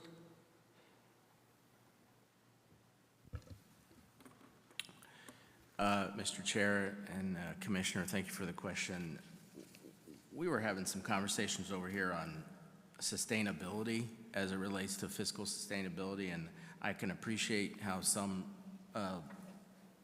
may really appreciate that. I struggle with that in the potential interpretation. I'm more familiar with structural, that type of verbiage versus sustainable, because you might have from year to year where your personnel will increase at a higher rate than, let's just say, your revenues. I'm going to put hypothetical for sake of discussion, and your personnel one year will increase at a 10%, which is only a component of the budget, not all of the budget, but yet your revenues would increase at a lower level, say 5%. Well, is that sustainable? I don't really know what that means, but what I believe when you look at a structural balanced budget, I would use that term. I think that's fair. So a structurally balanced budget would look at a trend of revenues and how they compare to expenditures, and particularly a 5-year trend, since we're identifying that and have a budget process that really locks that in. I do appreciate the comment and the kind of the verbiage of trends and being mindful. I think that's good. That's awareness. So that's where I would land. I think it's helpful, again, just kind of picking up on that verbiage where it's good to be mindful. When you have a trend, I'll just continue to use the same and it kind of exaggerate it out. If your personnel were increasing on a trend of, say, 5 to 8 years at a double-digit rate, and your revenue stream would be increasing at a low single-digit rate, that could be a trend that could be alarming, something to be mindful of. So that, I think, is good advice, is good guidance for us as we're developing the budget. So to come full circle, that sustainability, I'm kind of struggling with practically. How do we implement that? How do we measure that? As I understand that term, and versus some other terms that I think in the financial world or in the accounting world might be or budgeting world for that matter, might be more appropriate for us. Thank you. Commissioner Stevens, can you work with that? Well, I started with the word structurally Before, before we get the conversations going every which way here, let me make a comment to clarify in my mind the difference between sustainability and budgeting, balanced budget. A balanced budget, not to be cute about it, but a balanced budget, you figure out how much revenue you're going to have next year and you spend it. And then you come and say, I've got a balanced budget. This is how I'm going to spend all the revenue coming in. A sustainable budget is one that looks at the liabilities, at the exposures, at the costs of the city on a long-term basis, and says, how can I manage those long-term liabilities? Forget the revenue. How am I going to manage those liabilities? The fact that we have year after year after year passed a balanced budget, i.e. spending all the revenue that comes in, is exactly what has led to the deterioration in the Park Service because we kicked the can down the road, or the deterioration on the roads because we kicked the can down the road. That's what I mean by sustainable. Kicking the can down the road is not a sustainable way to run the city. Even responding to the periodic squeaky wheel, if you will, as we're doing now, because people are greatly concerned about the condition of the roads, so we're going to do work on the roads. They were greatly concerned about the quality of the parks, the condition of the parks. So we dealt with that. We went to the voters and said, give us another 15 cents. And we'll take care of the parks separately as an aside. But these kinds of neglect of the needs of the city is what I mean by sustainable budget. Have we really? So that's what I mean by sustainable, and it should be in the mindset of council as well as staff, but it should be in the mindset of everybody. When we make a decision here, is this going to adversely affect the sustainability of the city, the financial sustainability of the city? And so that's what I'd like to get into the vernacular, into the mindset or whatever.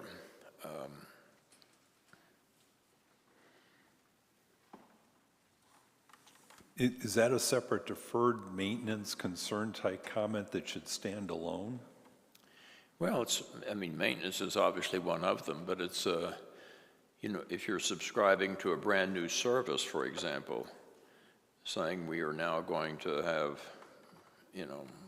3 policemen every place we had 2 before or something, any initiative that you undertake, you should look at the question, is this really sustainable in a financial sense? So.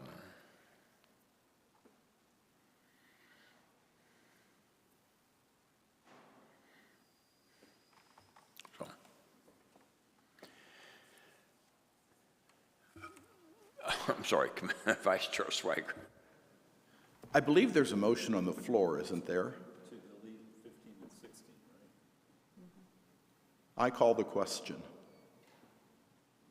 4 people to agree, right? I'm sorry, we're having trouble hearing Commissioner Stevens. Oh, I didn't have, no, I just said, he said he called the question. I said we need 4 people, right? 2/3? We can vote on the question, what the hell motion do we have right now? I thought we had a motion that said we were going to pick up item B7, B27 on page 6. We were going to pick up that language and merge in some of the sustainable language from items 15 and 16 on page 8. I did a proposed modification to a motion that was going to delete 15 and 16, and my proposed modification was not accepted by the original motion. Is that right, your original motion? Yes, correct. So the original motion of deleting 15 and 16 is still on the table, and Vice Chair Schweikert has called the question here.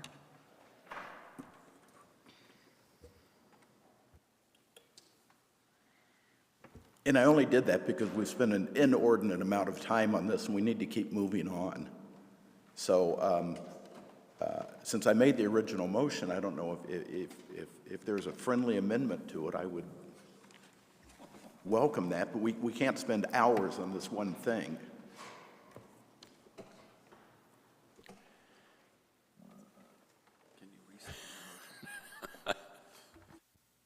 No one can restate the motion. I can. I made the original motion, Commissioner Seitz seconded it, and then Vice Chair Schweikert called it. The motion is to delete items 15 and 16. That was it? After all that, short and sweet.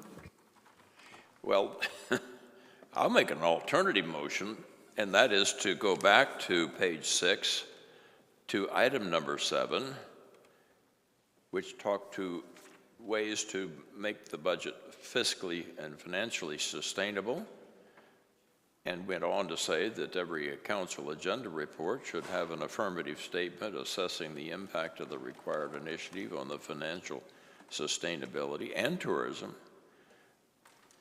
I would like to keep item number 7 and incorporate the essence of items number 15 and 16. You don't have to talk about the numbers, but just to the extent that they're talking about having a fiscally sustainable city. Commissioner Stevens. I haven't read Robert's rules for about 30 years, but just so we don't get sideways here, the question's been called, so don't we have to vote on whether the question can go to a vote? And if 2/3 of the people agree to call the question, then we have to vote on that? And if it doesn't, then it'll fail and we can do modifications. Is that how Robert's rules works? I believe you're correct about that. Okay, so we'll vote on that. We'll vote on the original motion. Are you voting, excuse me, Chair Smith, it's fine if you're just willing to go ahead as the chairman to vote on the original motion as opposed to vote on calling the question. That's allowable, and that's fine. You can just vote on the question. Is that what you're saying? Anybody have any idea what we're voting on?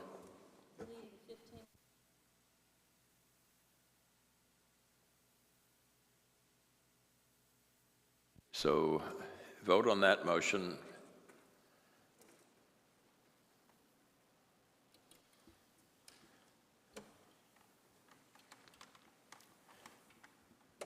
And that one, we need a vote from Commissioner Seitz.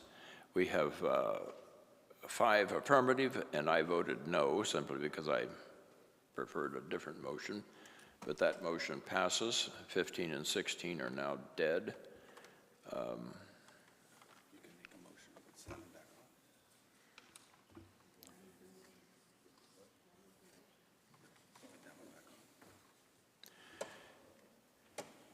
So I can make a motion, I guess, now, an alternative, not an alternative motion, but a brand-new motion that we go back to page 6, item 7, and include it as a recommendation to council, or an advisory to council, and leave it as written with no incorporation of the items that were just deleted. So you're making that motion? I'm making that motion that we include item number 7 from page 6. I second. It has a second. Anybody want to discuss that? Seeing none, we vote on that.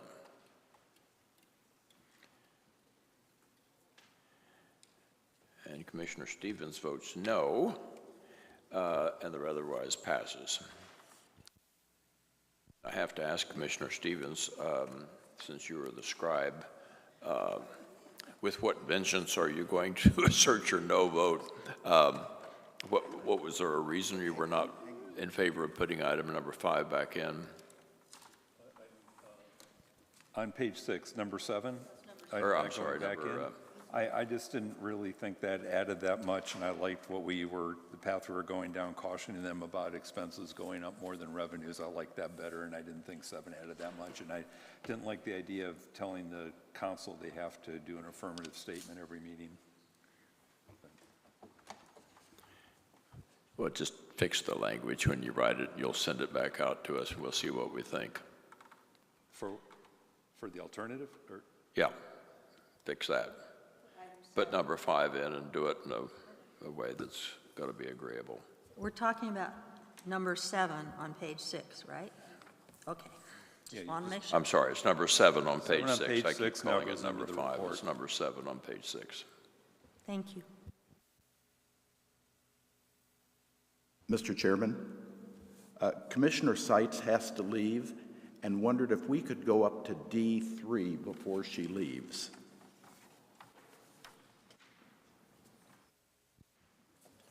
The request has been made to go to page 9 of our comments. It is D, which one is it? 3, D3. It's also a repeat of 18 right here. Or 18. Yeah, it's the same. Or 18 on the page. Or 18 before, it's the same thing. Okay, let's go to number 18 on page 8.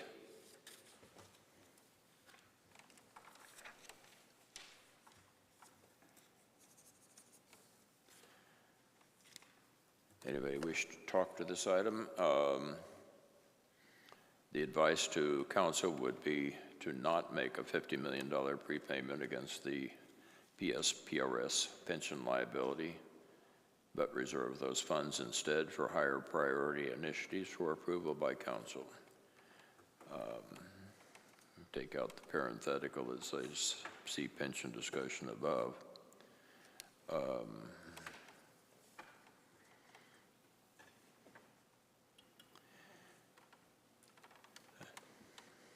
As a matter of fact, you can probably delete all the rest of that item. It's just bookkeeping of how the cost is kept. Commissioner Carla? I have a huge problem with this. I think that this was something that staff worked hard to be able to do, and I think it addresses a need we have in our budget. And I don't understand why we would want to not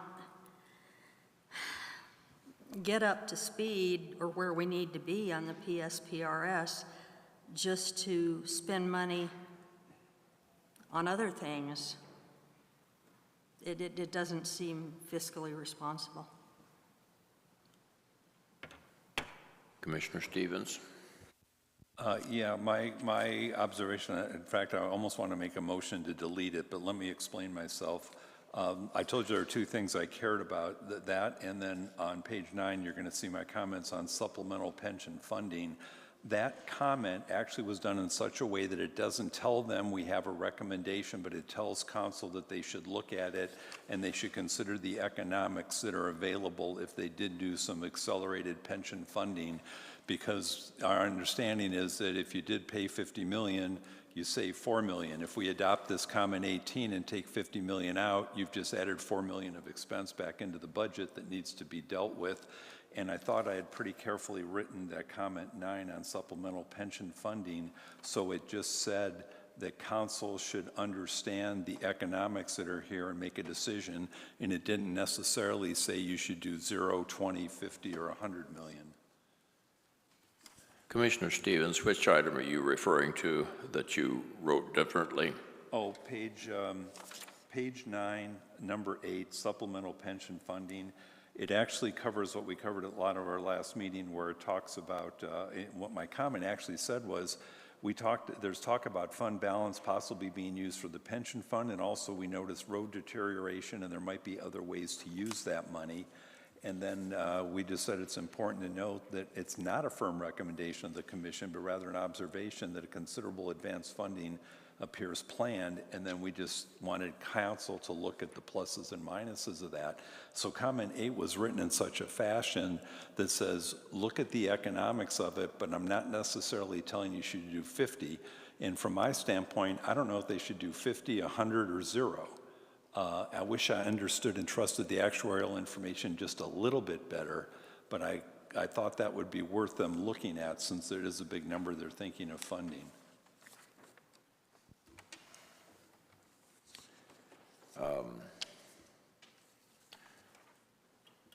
Vice Chair Schweiger. So Mark, I actually like the way that you wrote number 8 on that, and I'm leaning towards that we should delete number 18 and number D3 and adopt number 8. You can add 5 to that too. Well, I'd second that in a heartbeat. You want to add D5 to that too? Oh, and add D5 to that. I'm sorry, I missed that. I'd do that. Second. I'm sorry, number 8 and Yeah, delete D3, D5. Right. Delete D3, D5, number 18 from page 8, and adopt number 8 from page 9. Second. I have a motion and a second, which would leave us with number 8 from page 9. I would urge, as we draft this, using the term "we" loosely, that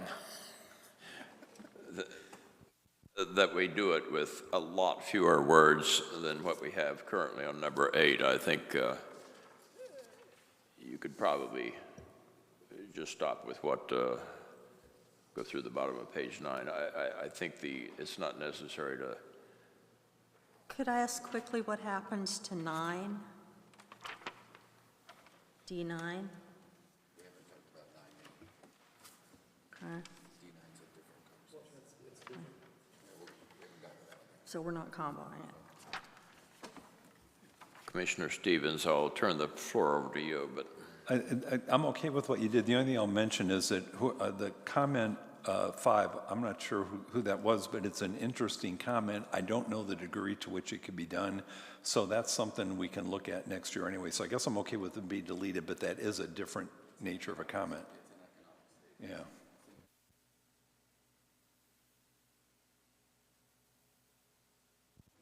What we're left with as a recommendation is that we, other than deleting the items, that the item number 8, D8, on page 9, will remain our advisory to the City Council, but in a much abbreviated verbiage.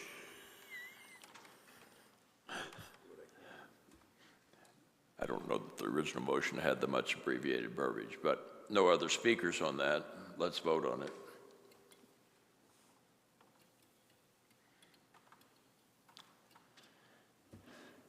And we have. I abstained. I guess it doesn't work. I can't? No. Oh, frick. Okay. I think you need to press your yes button or no button. Okay.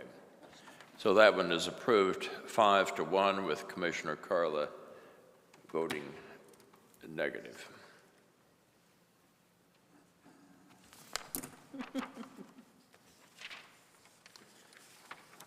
And Chair, Sherry Scott from the Legal Department, just noting for the record that Commissioner Seitz has stepped away from the meeting.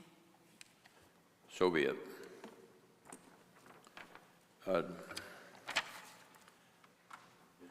Should we, what do you,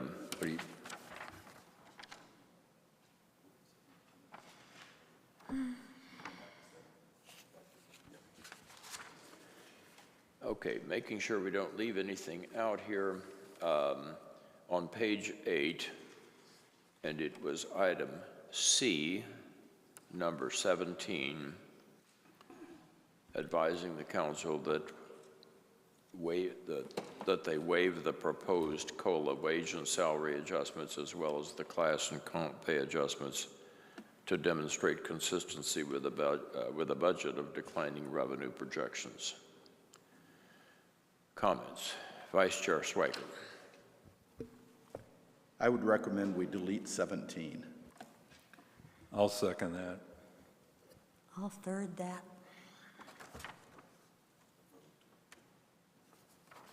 Was that a second? It was a second. Motion made Vice Chair Swiker and seconded by Commissioner Carla that we delete item 17. Seeing no other public discussion, you can vote on that.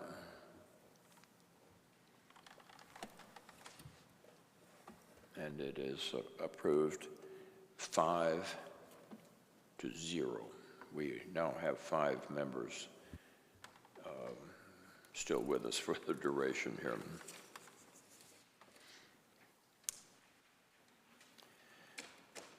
I'm not sure that we dealt with item 19 on page 8.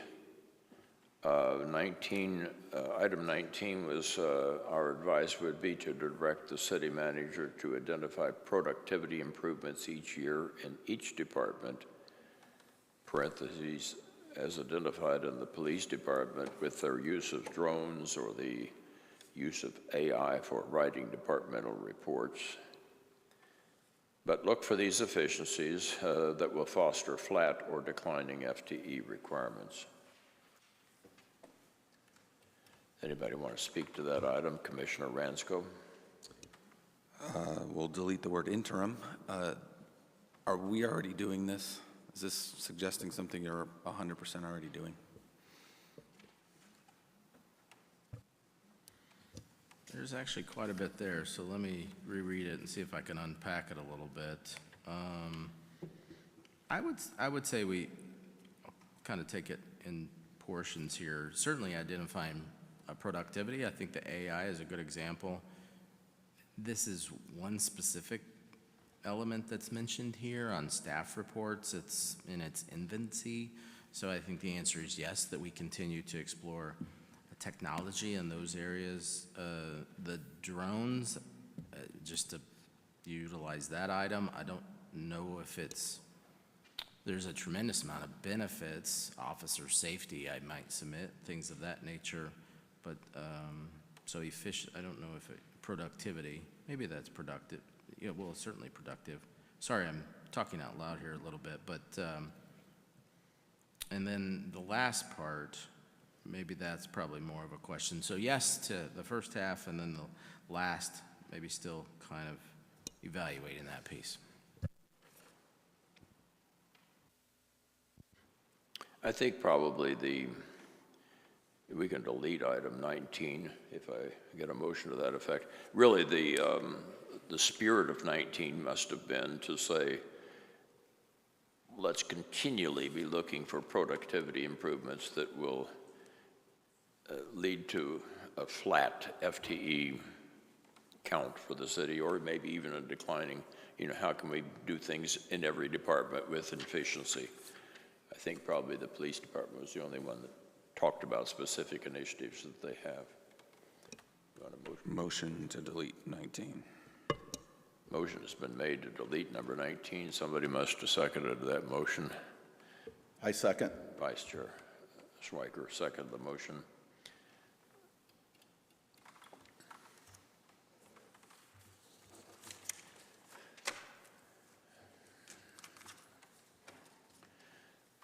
We dealt with item number 20 at the top of page 9 earlier this evening, or earlier this afternoon. And now we talk to the question of pensions, pension cost and whatever. Item number 1 is returning to a policy of funding the unfunded actuarial liability for pensions as any other debt obligation, paying the prescribed debt service assigned by the pension actuaries to ensure other priority city services are not deferred in order to accelerate early repayment of pension debt. That's really the same item that we phrased somewhat differently before. I would accept a motion to delete number 1. So moved. Second. And if you're in favor of that, register your vote. And that again is unanimous, 5-0. Item number 2 is really an accounting question, probably more than anything else. Is just saying report the pension liabilities to council as any other long-term debt obligation, treating normal costs as a payroll expense, but treating the amortization of the long-term liability as debt service. I think this was probably suggested because treating it as a percent of payroll in the police department gives a distortion from year to year of what police payroll is actually doing, because it may be going up or down from the prior year based on what accelerated contribution to the pension plan is included there. I doubt that the council is going to get excited about an accounting treatment.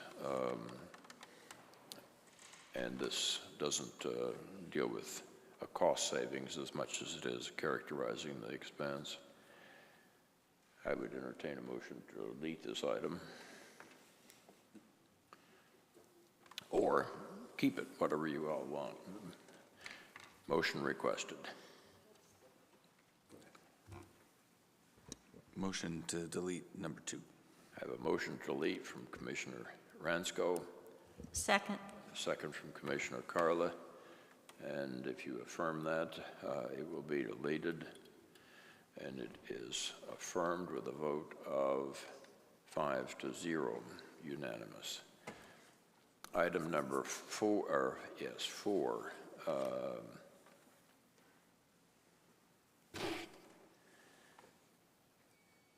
I'm not sure that item number 4 is doing anything more than we had said before. Motion to delete number 4.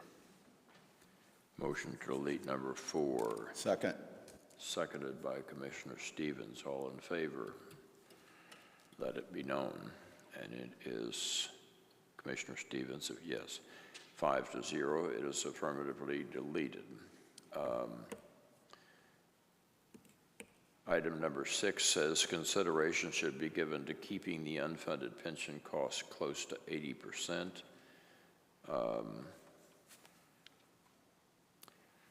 Is that something we really want to give as advice to council, or is that an item which we can now delete, or do you have comments on it? I think that could now be deleted. With number 8 in play, I think we can roll that. That kind of rolls into 8. Yeah. Second. So we have a recommendation to delete item number 6. And if you agree, press your button. Item number 6 and 8, isn't it? No. Item number 8 we number actually 8 kind kept of before, I accommodates think. things. Yeah, item number 8 Eight's a is the big one one. where we...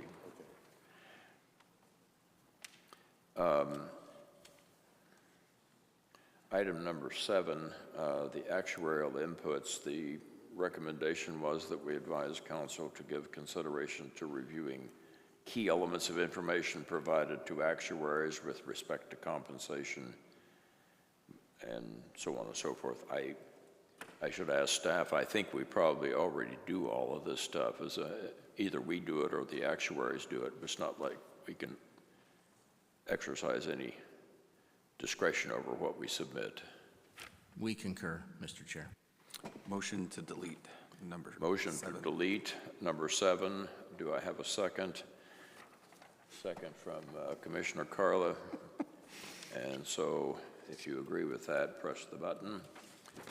And I did have a comment on that. I'm going to let you delete it, but there are elements of this that I'll take up separately with them next year, because there are still ways that you could be under-reporting compensation. So I'll go ahead and go along with you all on deleting it, though. A second. so it is affirmative and approved 5-0, which in this case is unanimous. And that brings us up to item number 9 on the following page. The last item under section D, which is recommendations on pension costs, and it is dealing with the PRS health plan overfunding. And it is saying that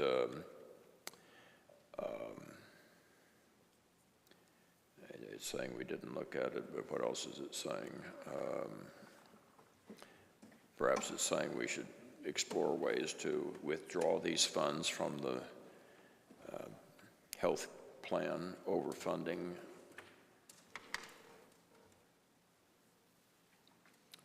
Comments, Commissioner Stevens. Yeah, we can pull this if you want. All it is, you've got an overfunded plan. Corporations often settle overfunded plans to get the money back and use it elsewhere. It might only be $1 million or so here. Not even sure if we can do it. We didn't investigate it. We didn't talk about it. So if you'd rather pull this out, if you're not comfortable with it, we can do that.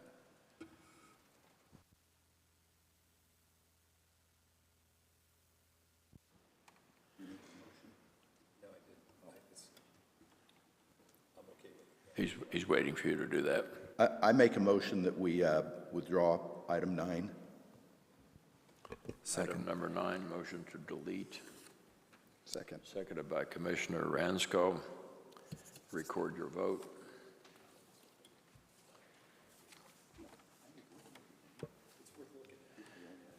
And now we are looking at a collection of recommendations regarding fund balances, reserves, and contingencies. The first one under there being consideration should be given to how funds are invested while being held for future approved project spending. Let me ask staff, there are, I know, some constraints on how we can invest the money. Speak to that if you would. Yes, Mr. Chair, Commissioners, we have to invest according to state laws, which restricts us to fixed income investments in no more than 5 years, and also AA or better. So our investments are very limited. We cannot invest in equities or foreign investments or derivatives or anything like that, and that is by state law, public funds investments. Thank you. Yeah, I think our hands are somewhat tied on this item, and I can't think of a recommendation that we would actually make to council that could be implemented for more aggressive investment. Motion to delete number 1. Second. Motion made to delete item number 1. Record your vote. And that one again is 5-0 unanimous. The second item having to do with fund balance activity.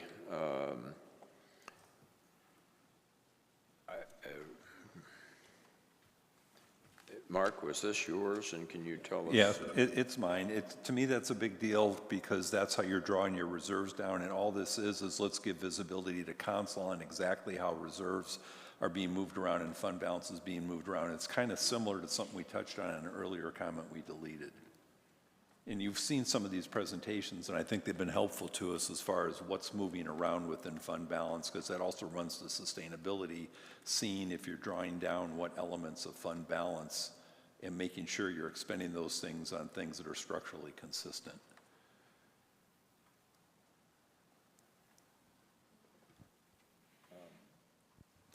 I would observe that that may be, although said with many fewer words, item number 4, which is urging the establishment of a financial policy to set forth guidance as to when, how, and where, and why additions as well as withdrawals to reserve funds might be made. It is an important item, but our advisory to council may be no more than what number 4 is saying, but you tell me, Commissioner Stevens, whether that fits part of the objective you were having here. Yeah, we can make a motion to merge those two comments and skinny down number 2. Second. Motion to strike number 2. Merge with 4. No, strike 2. Pardon. I think what he's saying is merge 4 and 2 into a shorter sentence. Was it? I'm sorry, I misstated the motion. It is to merge number 4 and number 2, and still do it with 15 words. Perhaps I added that last part. We'll strike that. Okay, so that's the motion. Pick the best parts of number 2 and 4 and have the scribe merge them for us. And the vote is 5-0, unanimous again. Item number 3 was suggesting we advise council to establish reserves with the consideration to factors other than just the levels recommended by debt rating agencies and or adopted by other communities to ensure that Scottsdale's levels of reserves take into consideration all factors unique to Scottsdale. This might actually be subsumed in what you write for number 4 and 2 combined. It is again talking to the level of reserves. Number 4 was suggesting we have ways to prescribe how we add to or reduce reserves. This is really addressing the question of the absolute level of reserves and what are the factors considered there. Okay, I can move that comment 3 be merged into the previously approved comments for 2 being merged with 4. That's the strategy, yes. I Somebody want to second. second that? It is motion made and seconded that number 3 will also be merged with number 2 and 4 from this list. All in favor, press your yes button, and it is unanimous 5-0.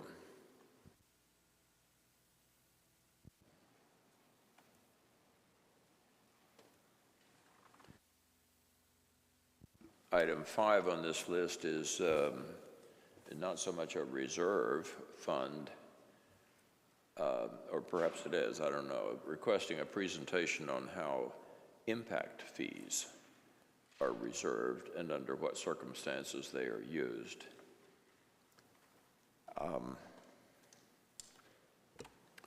Again, it may be, we may end up merging number 5 with everything else you have here because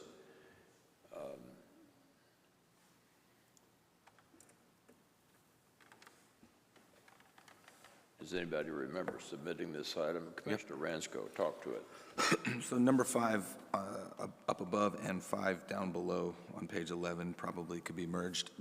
There was a discussion of a neighborhood down in middle Scottsdale that was having flooding issues, and the neighborhood was developed in the 80s. So a lot of their flooding issues is coming from lands above to the north. So the question is, are impact fees truly being measured downstream enough so that neighborhoods built in the 80s that are developing new flooding issues or resurgent flooding issues? So I think that's the intent of 5 and 5 is to just reanalyze impact fees, make sure they're fully downstream for length into other neighborhoods. Didn't know if you had anything to add on from staff level. Mr. Chair and Commissioner, I think I hear a couple different things in there that I think we can take up maybe on, I'll call it the off-season, maybe in the future. So one is impact fees in and of itself and what those go to. Those don't fix existing deficiencies, but yet build to our infrastructure. And then that, it sounds like a stormwater issue, storm drainage, and those types of requirements. So I hear you. I think we can certainly tackle some education in the off-season on that. Okay. I make a motion to delete number 5 and 5 and move them to future conversations. Not future, bring them up in another time. Yeah. Carla, did you want to talk to that? Well, are you merging F5 also? We're deleting. fives. We're deleting both 5s. Both fives, okay.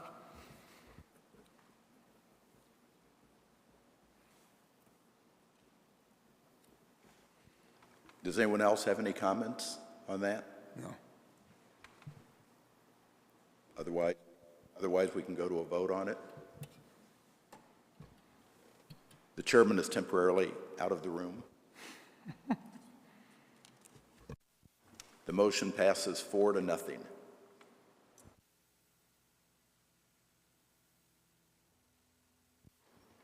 So now we're going to F1. Consideration should be given to analyzing the cost benefits of maintaining a AAA bond rating. What are the impacts of an AA or even an A downgrade to bond pricing? I think this is probably the chairman's recommendation. I'm not sure about that. Oh, it's yours? Is this something that is for this budget cycle, or should we look at it in the fall? Fall. Okay. Motion to move this off the list, delete. Is there a second? I actually have a question. This is not being moved to parking lot, this is being deleted, right? Is that what we're doing? What's parking lot in your The mind? things we're going to put at the end of our Yeah, no, list yeah. to say we It's want. being deleted because we're going to talk about it next season. As long as it goes away. It's going away. Thank you. So that's a second? I'll second it. Okay.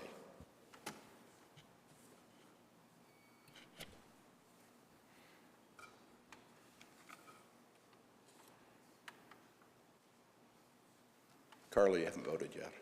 Okay, this motion carries 4-0. Now we're on to F2.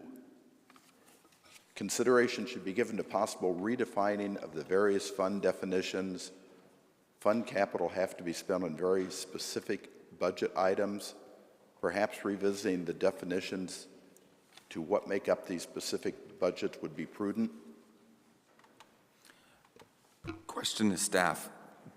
Do you amend definitions ever? Is that even something you guys visit year over year? I assume some of these fund definitions are old. Commissioner Ranskill, the fund definitions are set by our Government Accounting Standards Board, and they are fixed by accounting standards. We do not have the ability to change the definition of funds. We are required to account for things based on the accounting pronouncements and rules that we have to abide by. Motion to delete number 2. Is there a second? Second. Okay. All those in favor? Motion carries 4-0. What am I voting on? You're out. We are now up to F3. You've eliminated the rest of our agenda. So what are we up to then? F3. Item number 3 is to recommend to council that they, or advise them that they should have an annual report on compliance and with financial policies. I guess I would ask the city manager or the city treasurer, do we already do that? Mr. Chair and Commissioners, we report to Council if we have to deviate from the policy and we require their approval from deviating from the policy. Otherwise, all our practices, our financials, our budget, everything that's in the policy we comply with.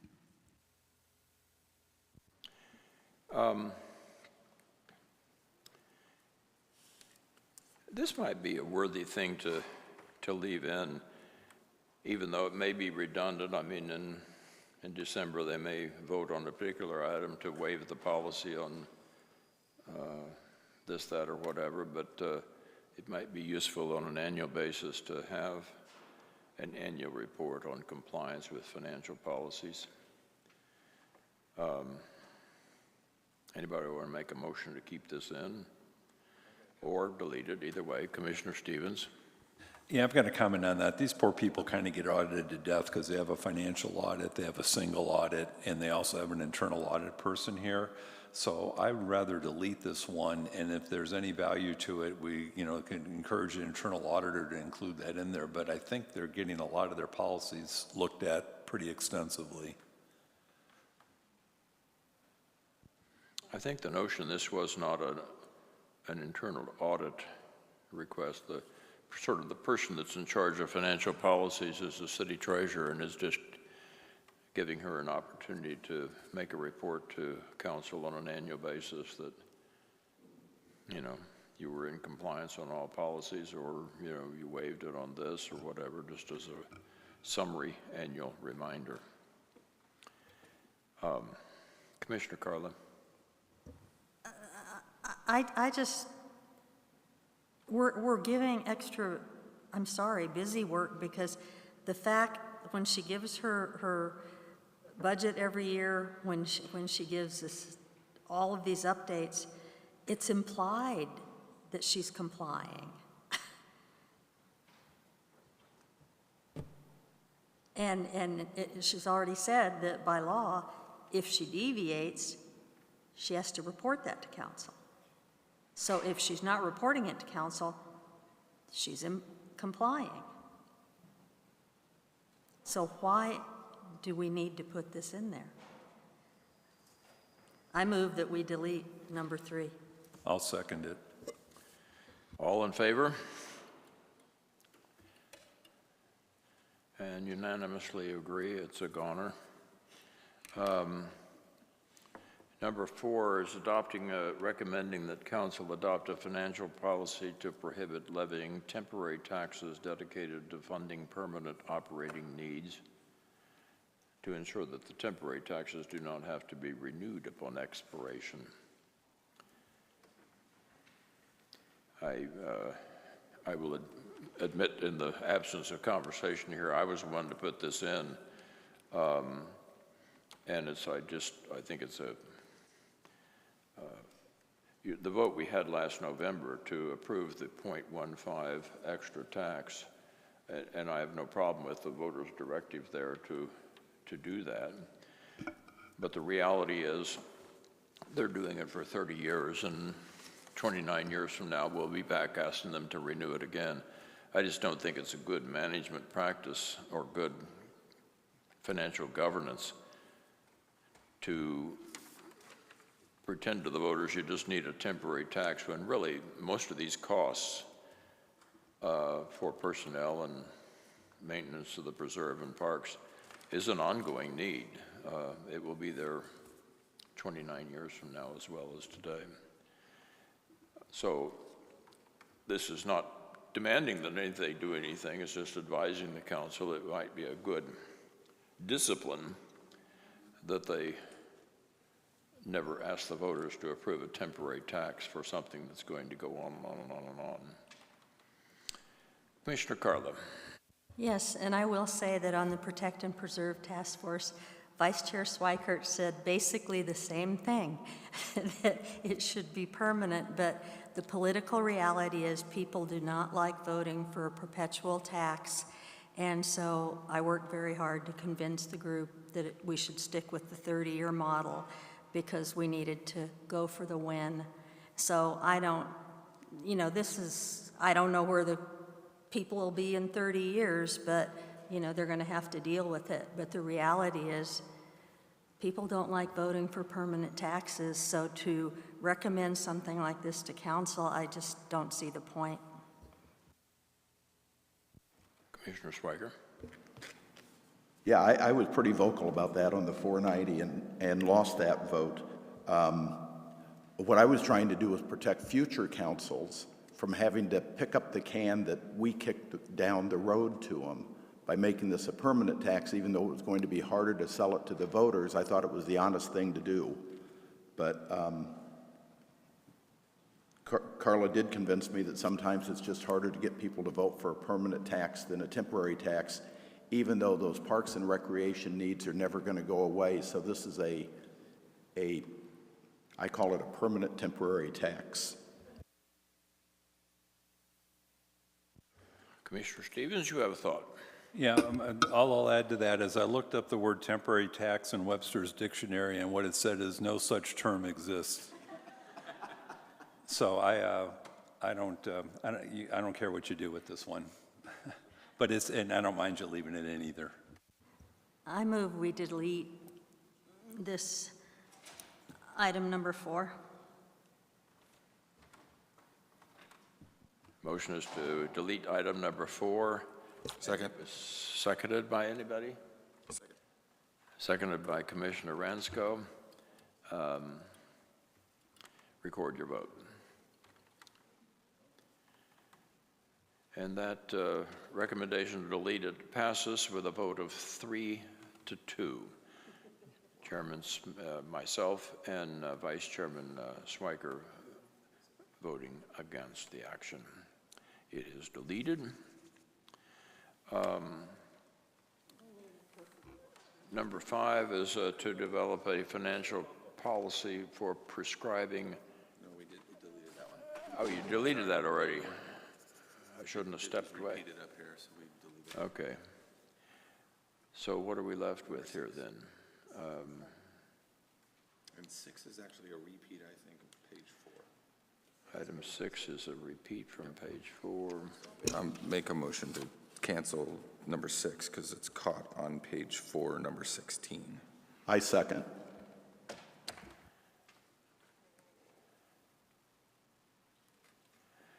Did you also do number 7? We didn't do 7. No, we haven't done 7 yet. We have to What are vote we on doing? 6 first. We're doing we're voting to delete number 6 because it's captured before. Okay, the motion is to delete number 6 from the list. Number 6 was to institute procedures and policy to ensure more thorough or better budget projections for capital projects, especially in areas with aging infrastructures. The argument being it's sufficiently covered elsewhere. And that deletion is approved 5-0. And finally, number 7 on this page, update the policy or policies which state that the overall community goal is to have a new development pay for itself. And alternatively, restate that to say that the community requirement is that new development must pay for itself. Goal versus requirement. Include that as an advisory to council, delete or modify. Action by a motion from anybody. This is not one of mine, but actually I kind of like it. I move that we adopt number 7. Second. Commissioner Carlin? Oh, I was just going to say it is mine, and I hope you move it forward. Thank you. We are voting to keep it, right? Yeah. Voting to keep item number 7 as an advisory to council. And the vote on that is, again, 5-0. We have, water sort of flows downhill, so we've sort of delegated a lot of this to you, Commissioner Stevens. Do you need clarification or? I do, not to belabor it, but if we can go back to page 3, I'm not sure item 9 and 10, whoever wrote those were kind of standalone comments, and I don't want to offend anyone, because that's not going to get rolled into the other capital programs, because one was talking about revising Title 34, and the other was about metrics reports. So I feel better if you go back to page 3, items 9 and 10, and act on those individually or together. If someone here wrote those, I don't want, because right now they're probably not being included. So number 9 had to do with some bidding restrictions for design, build, and construction manager at risk. Is council allowed to amend Title 34?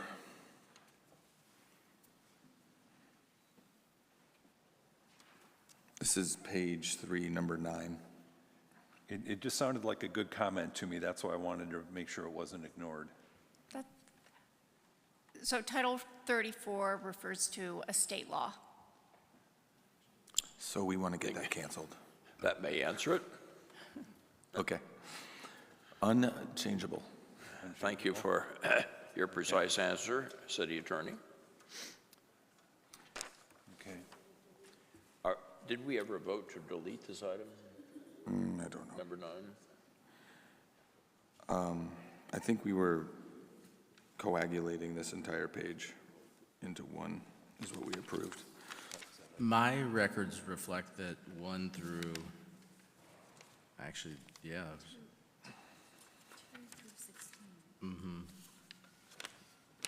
So Yeah, 2 through 16. let's review Title 34 real quick.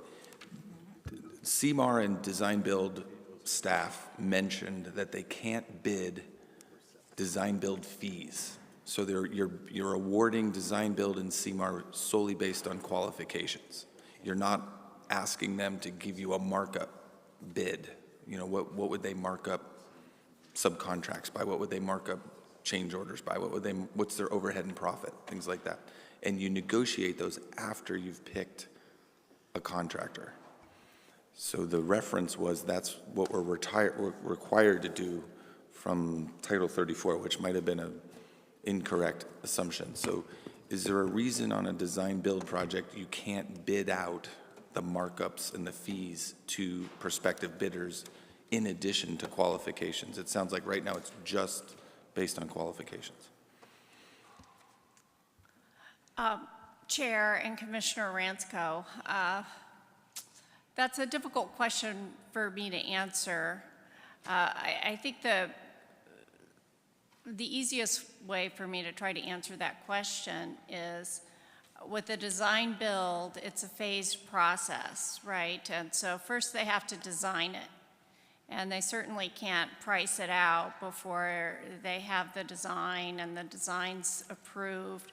So my general understanding of that process is it's phased. And so when they're looking at who they're going to award that to, it can't be obviously on the basis of price. There are other ways to approach it. There are a few ways under Title 34 where you can, go through the process to figure out who's going to design something, who's going to build something. So we don't have to do a design-build process. But if we decide to do a design-build process, we definitely have to follow the format that's in Title 34. Got it. Oh, and we had an expert in the audience, and I tried to answer that. Please correct me if I'm wrong about anything I said, Allison. I think that was good enough. And then just for the record, our records reflect 2 through 15 were deleted, so just for. Okay. Yeah, I think we were rolling them into a revised number 16.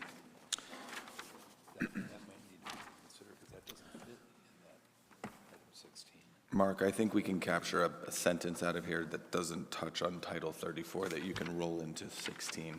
So right now, Title 34 is unamendable.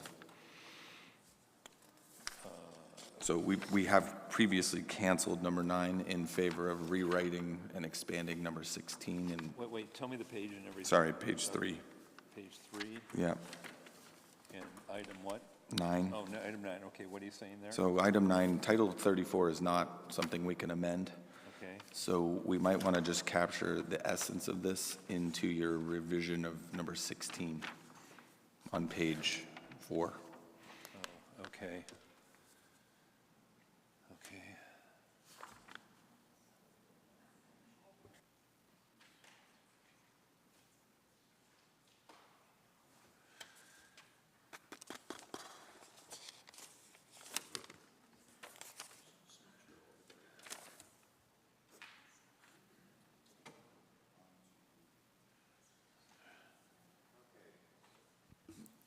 We may be, there were 2 attachments to this section also, and I think I saw somebody start to scroll down to them.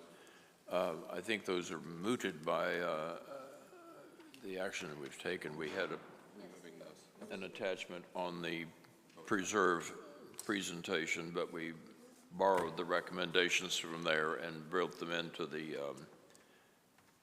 report. We also had an attachment on capital projects, and we are picking up the recommendation language on those capital projects along with all other capital projects we're doing on page 3. On page 3, it was item number 1 at the top of the page. That was alerting people to a preview of coming attractions, wherever my page 3 went. There you go. Page 3, item number 1 was to consider the guidance on capital plan prioritization, and it was referring to an attachment. And we swept item 1 in with all other capital rewrite that we were going to do on several items related to the capital planning and execution.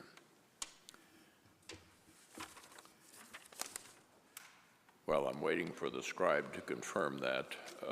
Okay, my notes I had at one time said that that could be a standalone comment. So right now I don't have that, I had that as a possible standalone in the 9 and 10 I mentioned. So you just want that worked into 16? Yes.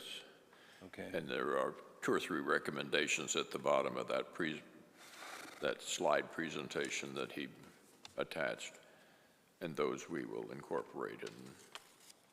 Okay. Just the parts in the boxes? Because I did my best when I did the reading to determine what the recommendation really was. Yeah. Because the recommendation was to just like prioritize things better, which is kind of embedded in the comment. Yeah, I think you have all those recommendations in one form or another elsewhere, but Yeah, okay, I'll go through it and just make sure 16 has the key one. Commissioner Carla?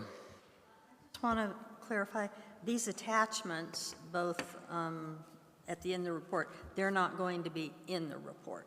Okay, all right. Just make sure. Yeah, the attachments will not be in there, but the recommendations will be incorporated. The recommendations on those attachments will be incorporated in the body of the report.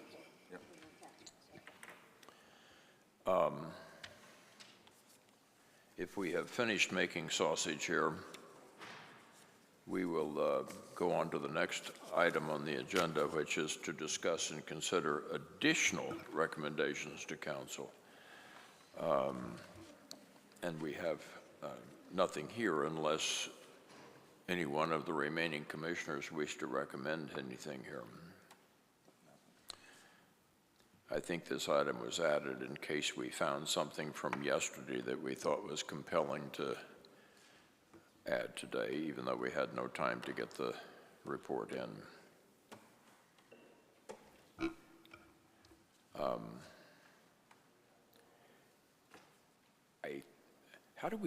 How do we skip an agenda item, or how do we kill off, how do I get past this?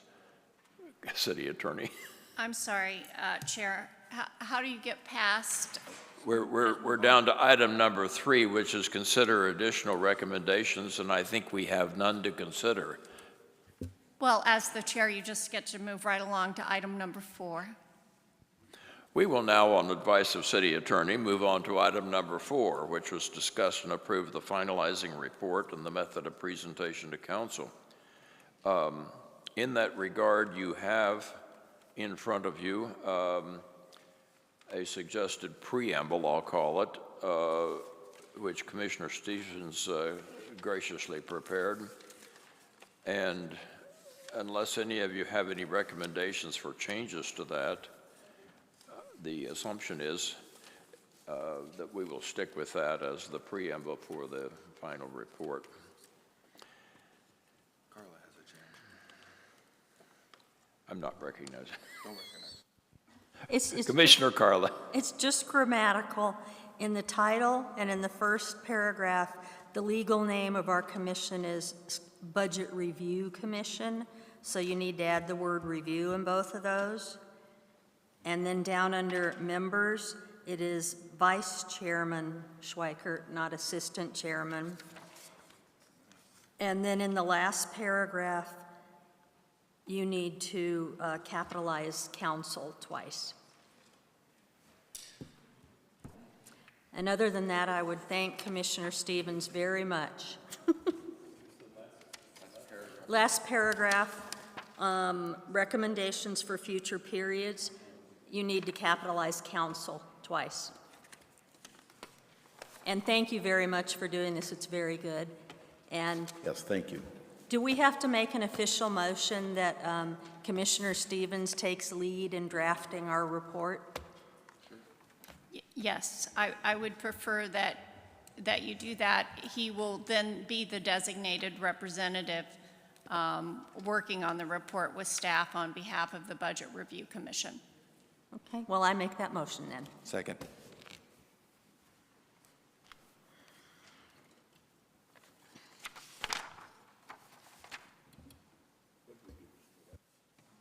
And we're going to pay him. Does he know?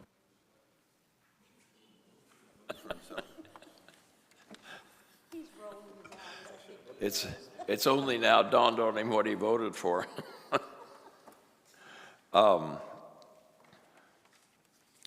By the way, I was told by the city clerk that this will be agendized on Tuesday on the council agenda for for April 22, and it will be agendized as the Budget Review Commission recommendations, and by explanation, it will say this is the presentation, discussion, and possible direction to staff regarding the results of the Budget Review Commission's work and recommendations to council for their consideration related to the proposed fiscal year 25-26 budget and related items, whatever that means. And the presenters are the City Treasurer, Sonia Andrews, myself, Vice Chairman Schweiker, and he advises that, we can add other people as necessary. We'll kind of wing that when we get there. Right now, we're just trying to put the report together. Commissioner Carla. Yes, I just have a suggestion that the recommendations that are going forward, if there's specific recommendations that one member or two members took more responsibility for, that the chair basically assign them, and if council has a question, you would call them up to help do the answering, so that we have some sort of format. Thank you. Chair Smith, may I get a motion on, I understand that the city clerk explained that usually it's the chair and the vice chair presenting, but if I could have a motion so that there's no question that you are the official representatives presenting on behalf of the board, and including any clarifications that Carla just mentioned that you wanted to have in that motion as well. Can it be something as ambiguous as just saying, the chair, the vice chairman, and such other members as they designate?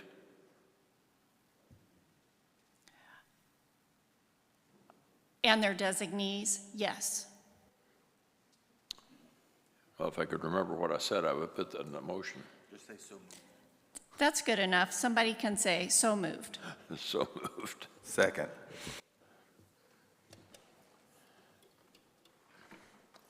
And that also is affirmed if Carla presses the button by 5, the majority, the totality of the commission right now.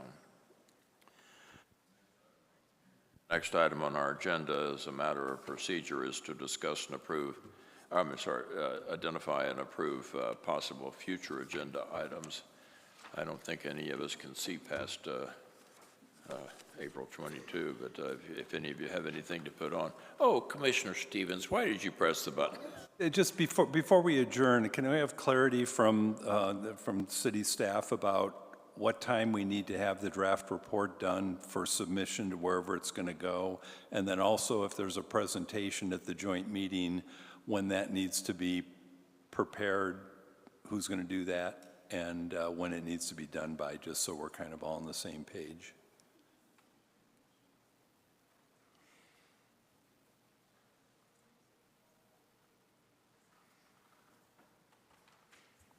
So we're conferring amongst the staff because our normal turn-in time is Tuesday. I understand that's a lot of work for you, Mr. Stevens, and it's a lot of work for staff as well, preparing the PowerPoints. We may be able to arm wrestle the clerk to get a little more time if Tuesday doesn't work. But the standard turn-in deadline is Tuesday. And so the things that would be published, though, would be whatever this revised report looks like, but also a PowerPoint that would be the presentation. The report's not going to be presented, so to speak, but a PowerPoint's going to be presented with the key points embedded in the report. Yeah, the PowerPoint we can hold off on. It's the report that is. Sonia's looking up the deadlines.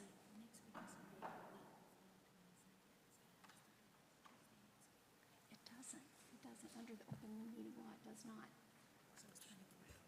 So the city has a policy to try to post things so many days in advance. The open meeting law allows the city to post things within 24 hours. We try not to do that to our citizens. So the city clerk would want me to say that the deadline is Tuesday for the report. I think there's more time that we're allowed for the PowerPoint. So let us work with you. We'll work with the clerk and we'll work with you offline about that, Mr. Stevens. And what we can do is have a report that has been prepared with all of the comments and motions. And if there need to be some corrections because we're on such a condensed timeline after that report is submitted and posted, then there are ways for us to make those corrections as well. So does that give you a little more relief? No, that's helpful, and then maybe if you can give guidance to everyone here about what they get to see and if they get to make comments to someone. So let's say I work on the report with Sonia and we decide we're done. And then at that point, does the chair would also get to review that report because I think he assigned both of us to look at it, so the three of us come to terms with it. Then at that point, I'm guessing no one else gets to look at it. They just have to trust that we did it right, and then that's what's going to go out on the website. And then when we go to the meeting, if they have a concern, that's when they have an opportunity to do it. And then same thing with the PowerPoints. When we put the PowerPoints together, who's putting, because our chairman's making the presentation with whoever else he wants. He would, I assume, have to look at it. Who gets to look at the PowerPoints and make comments before it goes on the website? So there are a couple of things that this body can do. They have appointed you, Commissioner Stevens, as their, their designated representative to write this report based on all of the feedback. I think they trust you to do that properly. And No you're- correction, we don't trust him. We just don't know any of us want to do it. And you're working with the chairman on that as well. If you have a question, you could call one other member of the commission. The commission, once we publish the report, could also let staff know if any single commission member had a serious concern. They could let the staff know. We could figure out how we might be able to address that concern. The other thing this body can do, if you all want to really see the report and vote on it before it's moved forward to council, is to have a special meeting for this body to do that. That is another thing that you could do. Don't want to take that away from this board. I would propose that we start working with you on this report, and but staff can certainly send it out to the commission, and if any member of the commission has a serious concern, we can think about calling a special meeting at that time. Does that work? Okay, just saying back what you told me. So let's say that we all get done with this report by, well, I'll say Tuesday for now, and then Tuesday night it goes out to all the commissioners. If you get a bunch of calls from commissioners saying, I got a problem, we need a meeting, we might be able to call a special meeting for Wednesday or Thursday to actually act on changes to the report. We would work on calling a special meeting. We would need 24 hours notice for that. We could look at even calling a special meeting. That's electronic. That provides electronic attendance, so it would be more convenient for members of the board who hadn't planned for it. There's a variety of things that we could do. Yes. Okay, and under that scenario, though, that means it wouldn't get posted possibly until Thursday or even Friday, which is not ideal, but that would be our worst case situation that might be acceptable. Yes, I think whether or not the draft report gets posted and then later gets amended before it's presented to council, or whether or not it just waits to be posted altogether, would be something we'd have to consider and think about. Okay. But certainly, I want to try to work to take a little pressure off this body in terms of the time pressures that you've been under. But I do also want to say that the sooner we get this to council, the better. The sooner the public's allowed to see it, the better. It's hard for council to find the time to read through and be ready for a work study if they have very short notice on the report. So you do want to try to give them some time to digest it. Yeah, okay. And that may be why, if there's an issue, we may go ahead and post the draft report and then make any necessary corrections after the fact. Okay, final question then. If we were to set a meeting now in case we needed it, are they easy to cancel, or is that hard to cancel? Like, we set a meeting for Wednesday afternoon just in case, but then if everyone's happy, we cancel it Wednesday morning or Tuesday 24 or whatever? That would be up to the commission. We can set a meeting and cancel it. That's a little harder on the citizens. It's it's hard to know who's planning on coming, but it's just up to the commission. We can set a meeting and cancel it if it's unnecessary, or we can call a meeting within 24 hours notice. Both are not optimal. Well, I'll leave that all up to you, because I'll be happy with the report. But you'll all see it, and you would have the heartburn, if anyone.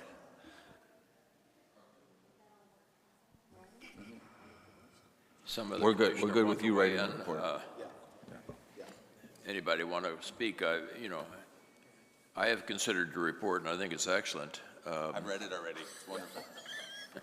Commissioner Retzko agrees with everything. There should be some way to circulate it to us and, find out whatever things cause heartburn. But there's always the option at the night of the council meeting, if somebody says, well, I just want to go on record, this is not what I meant. they can say whatever they want at the council meeting. Mark, I suspect if you have a question or you're in doubt, it's going to be on 2 paragraphs. So that's probably the part you're looking for some feedback.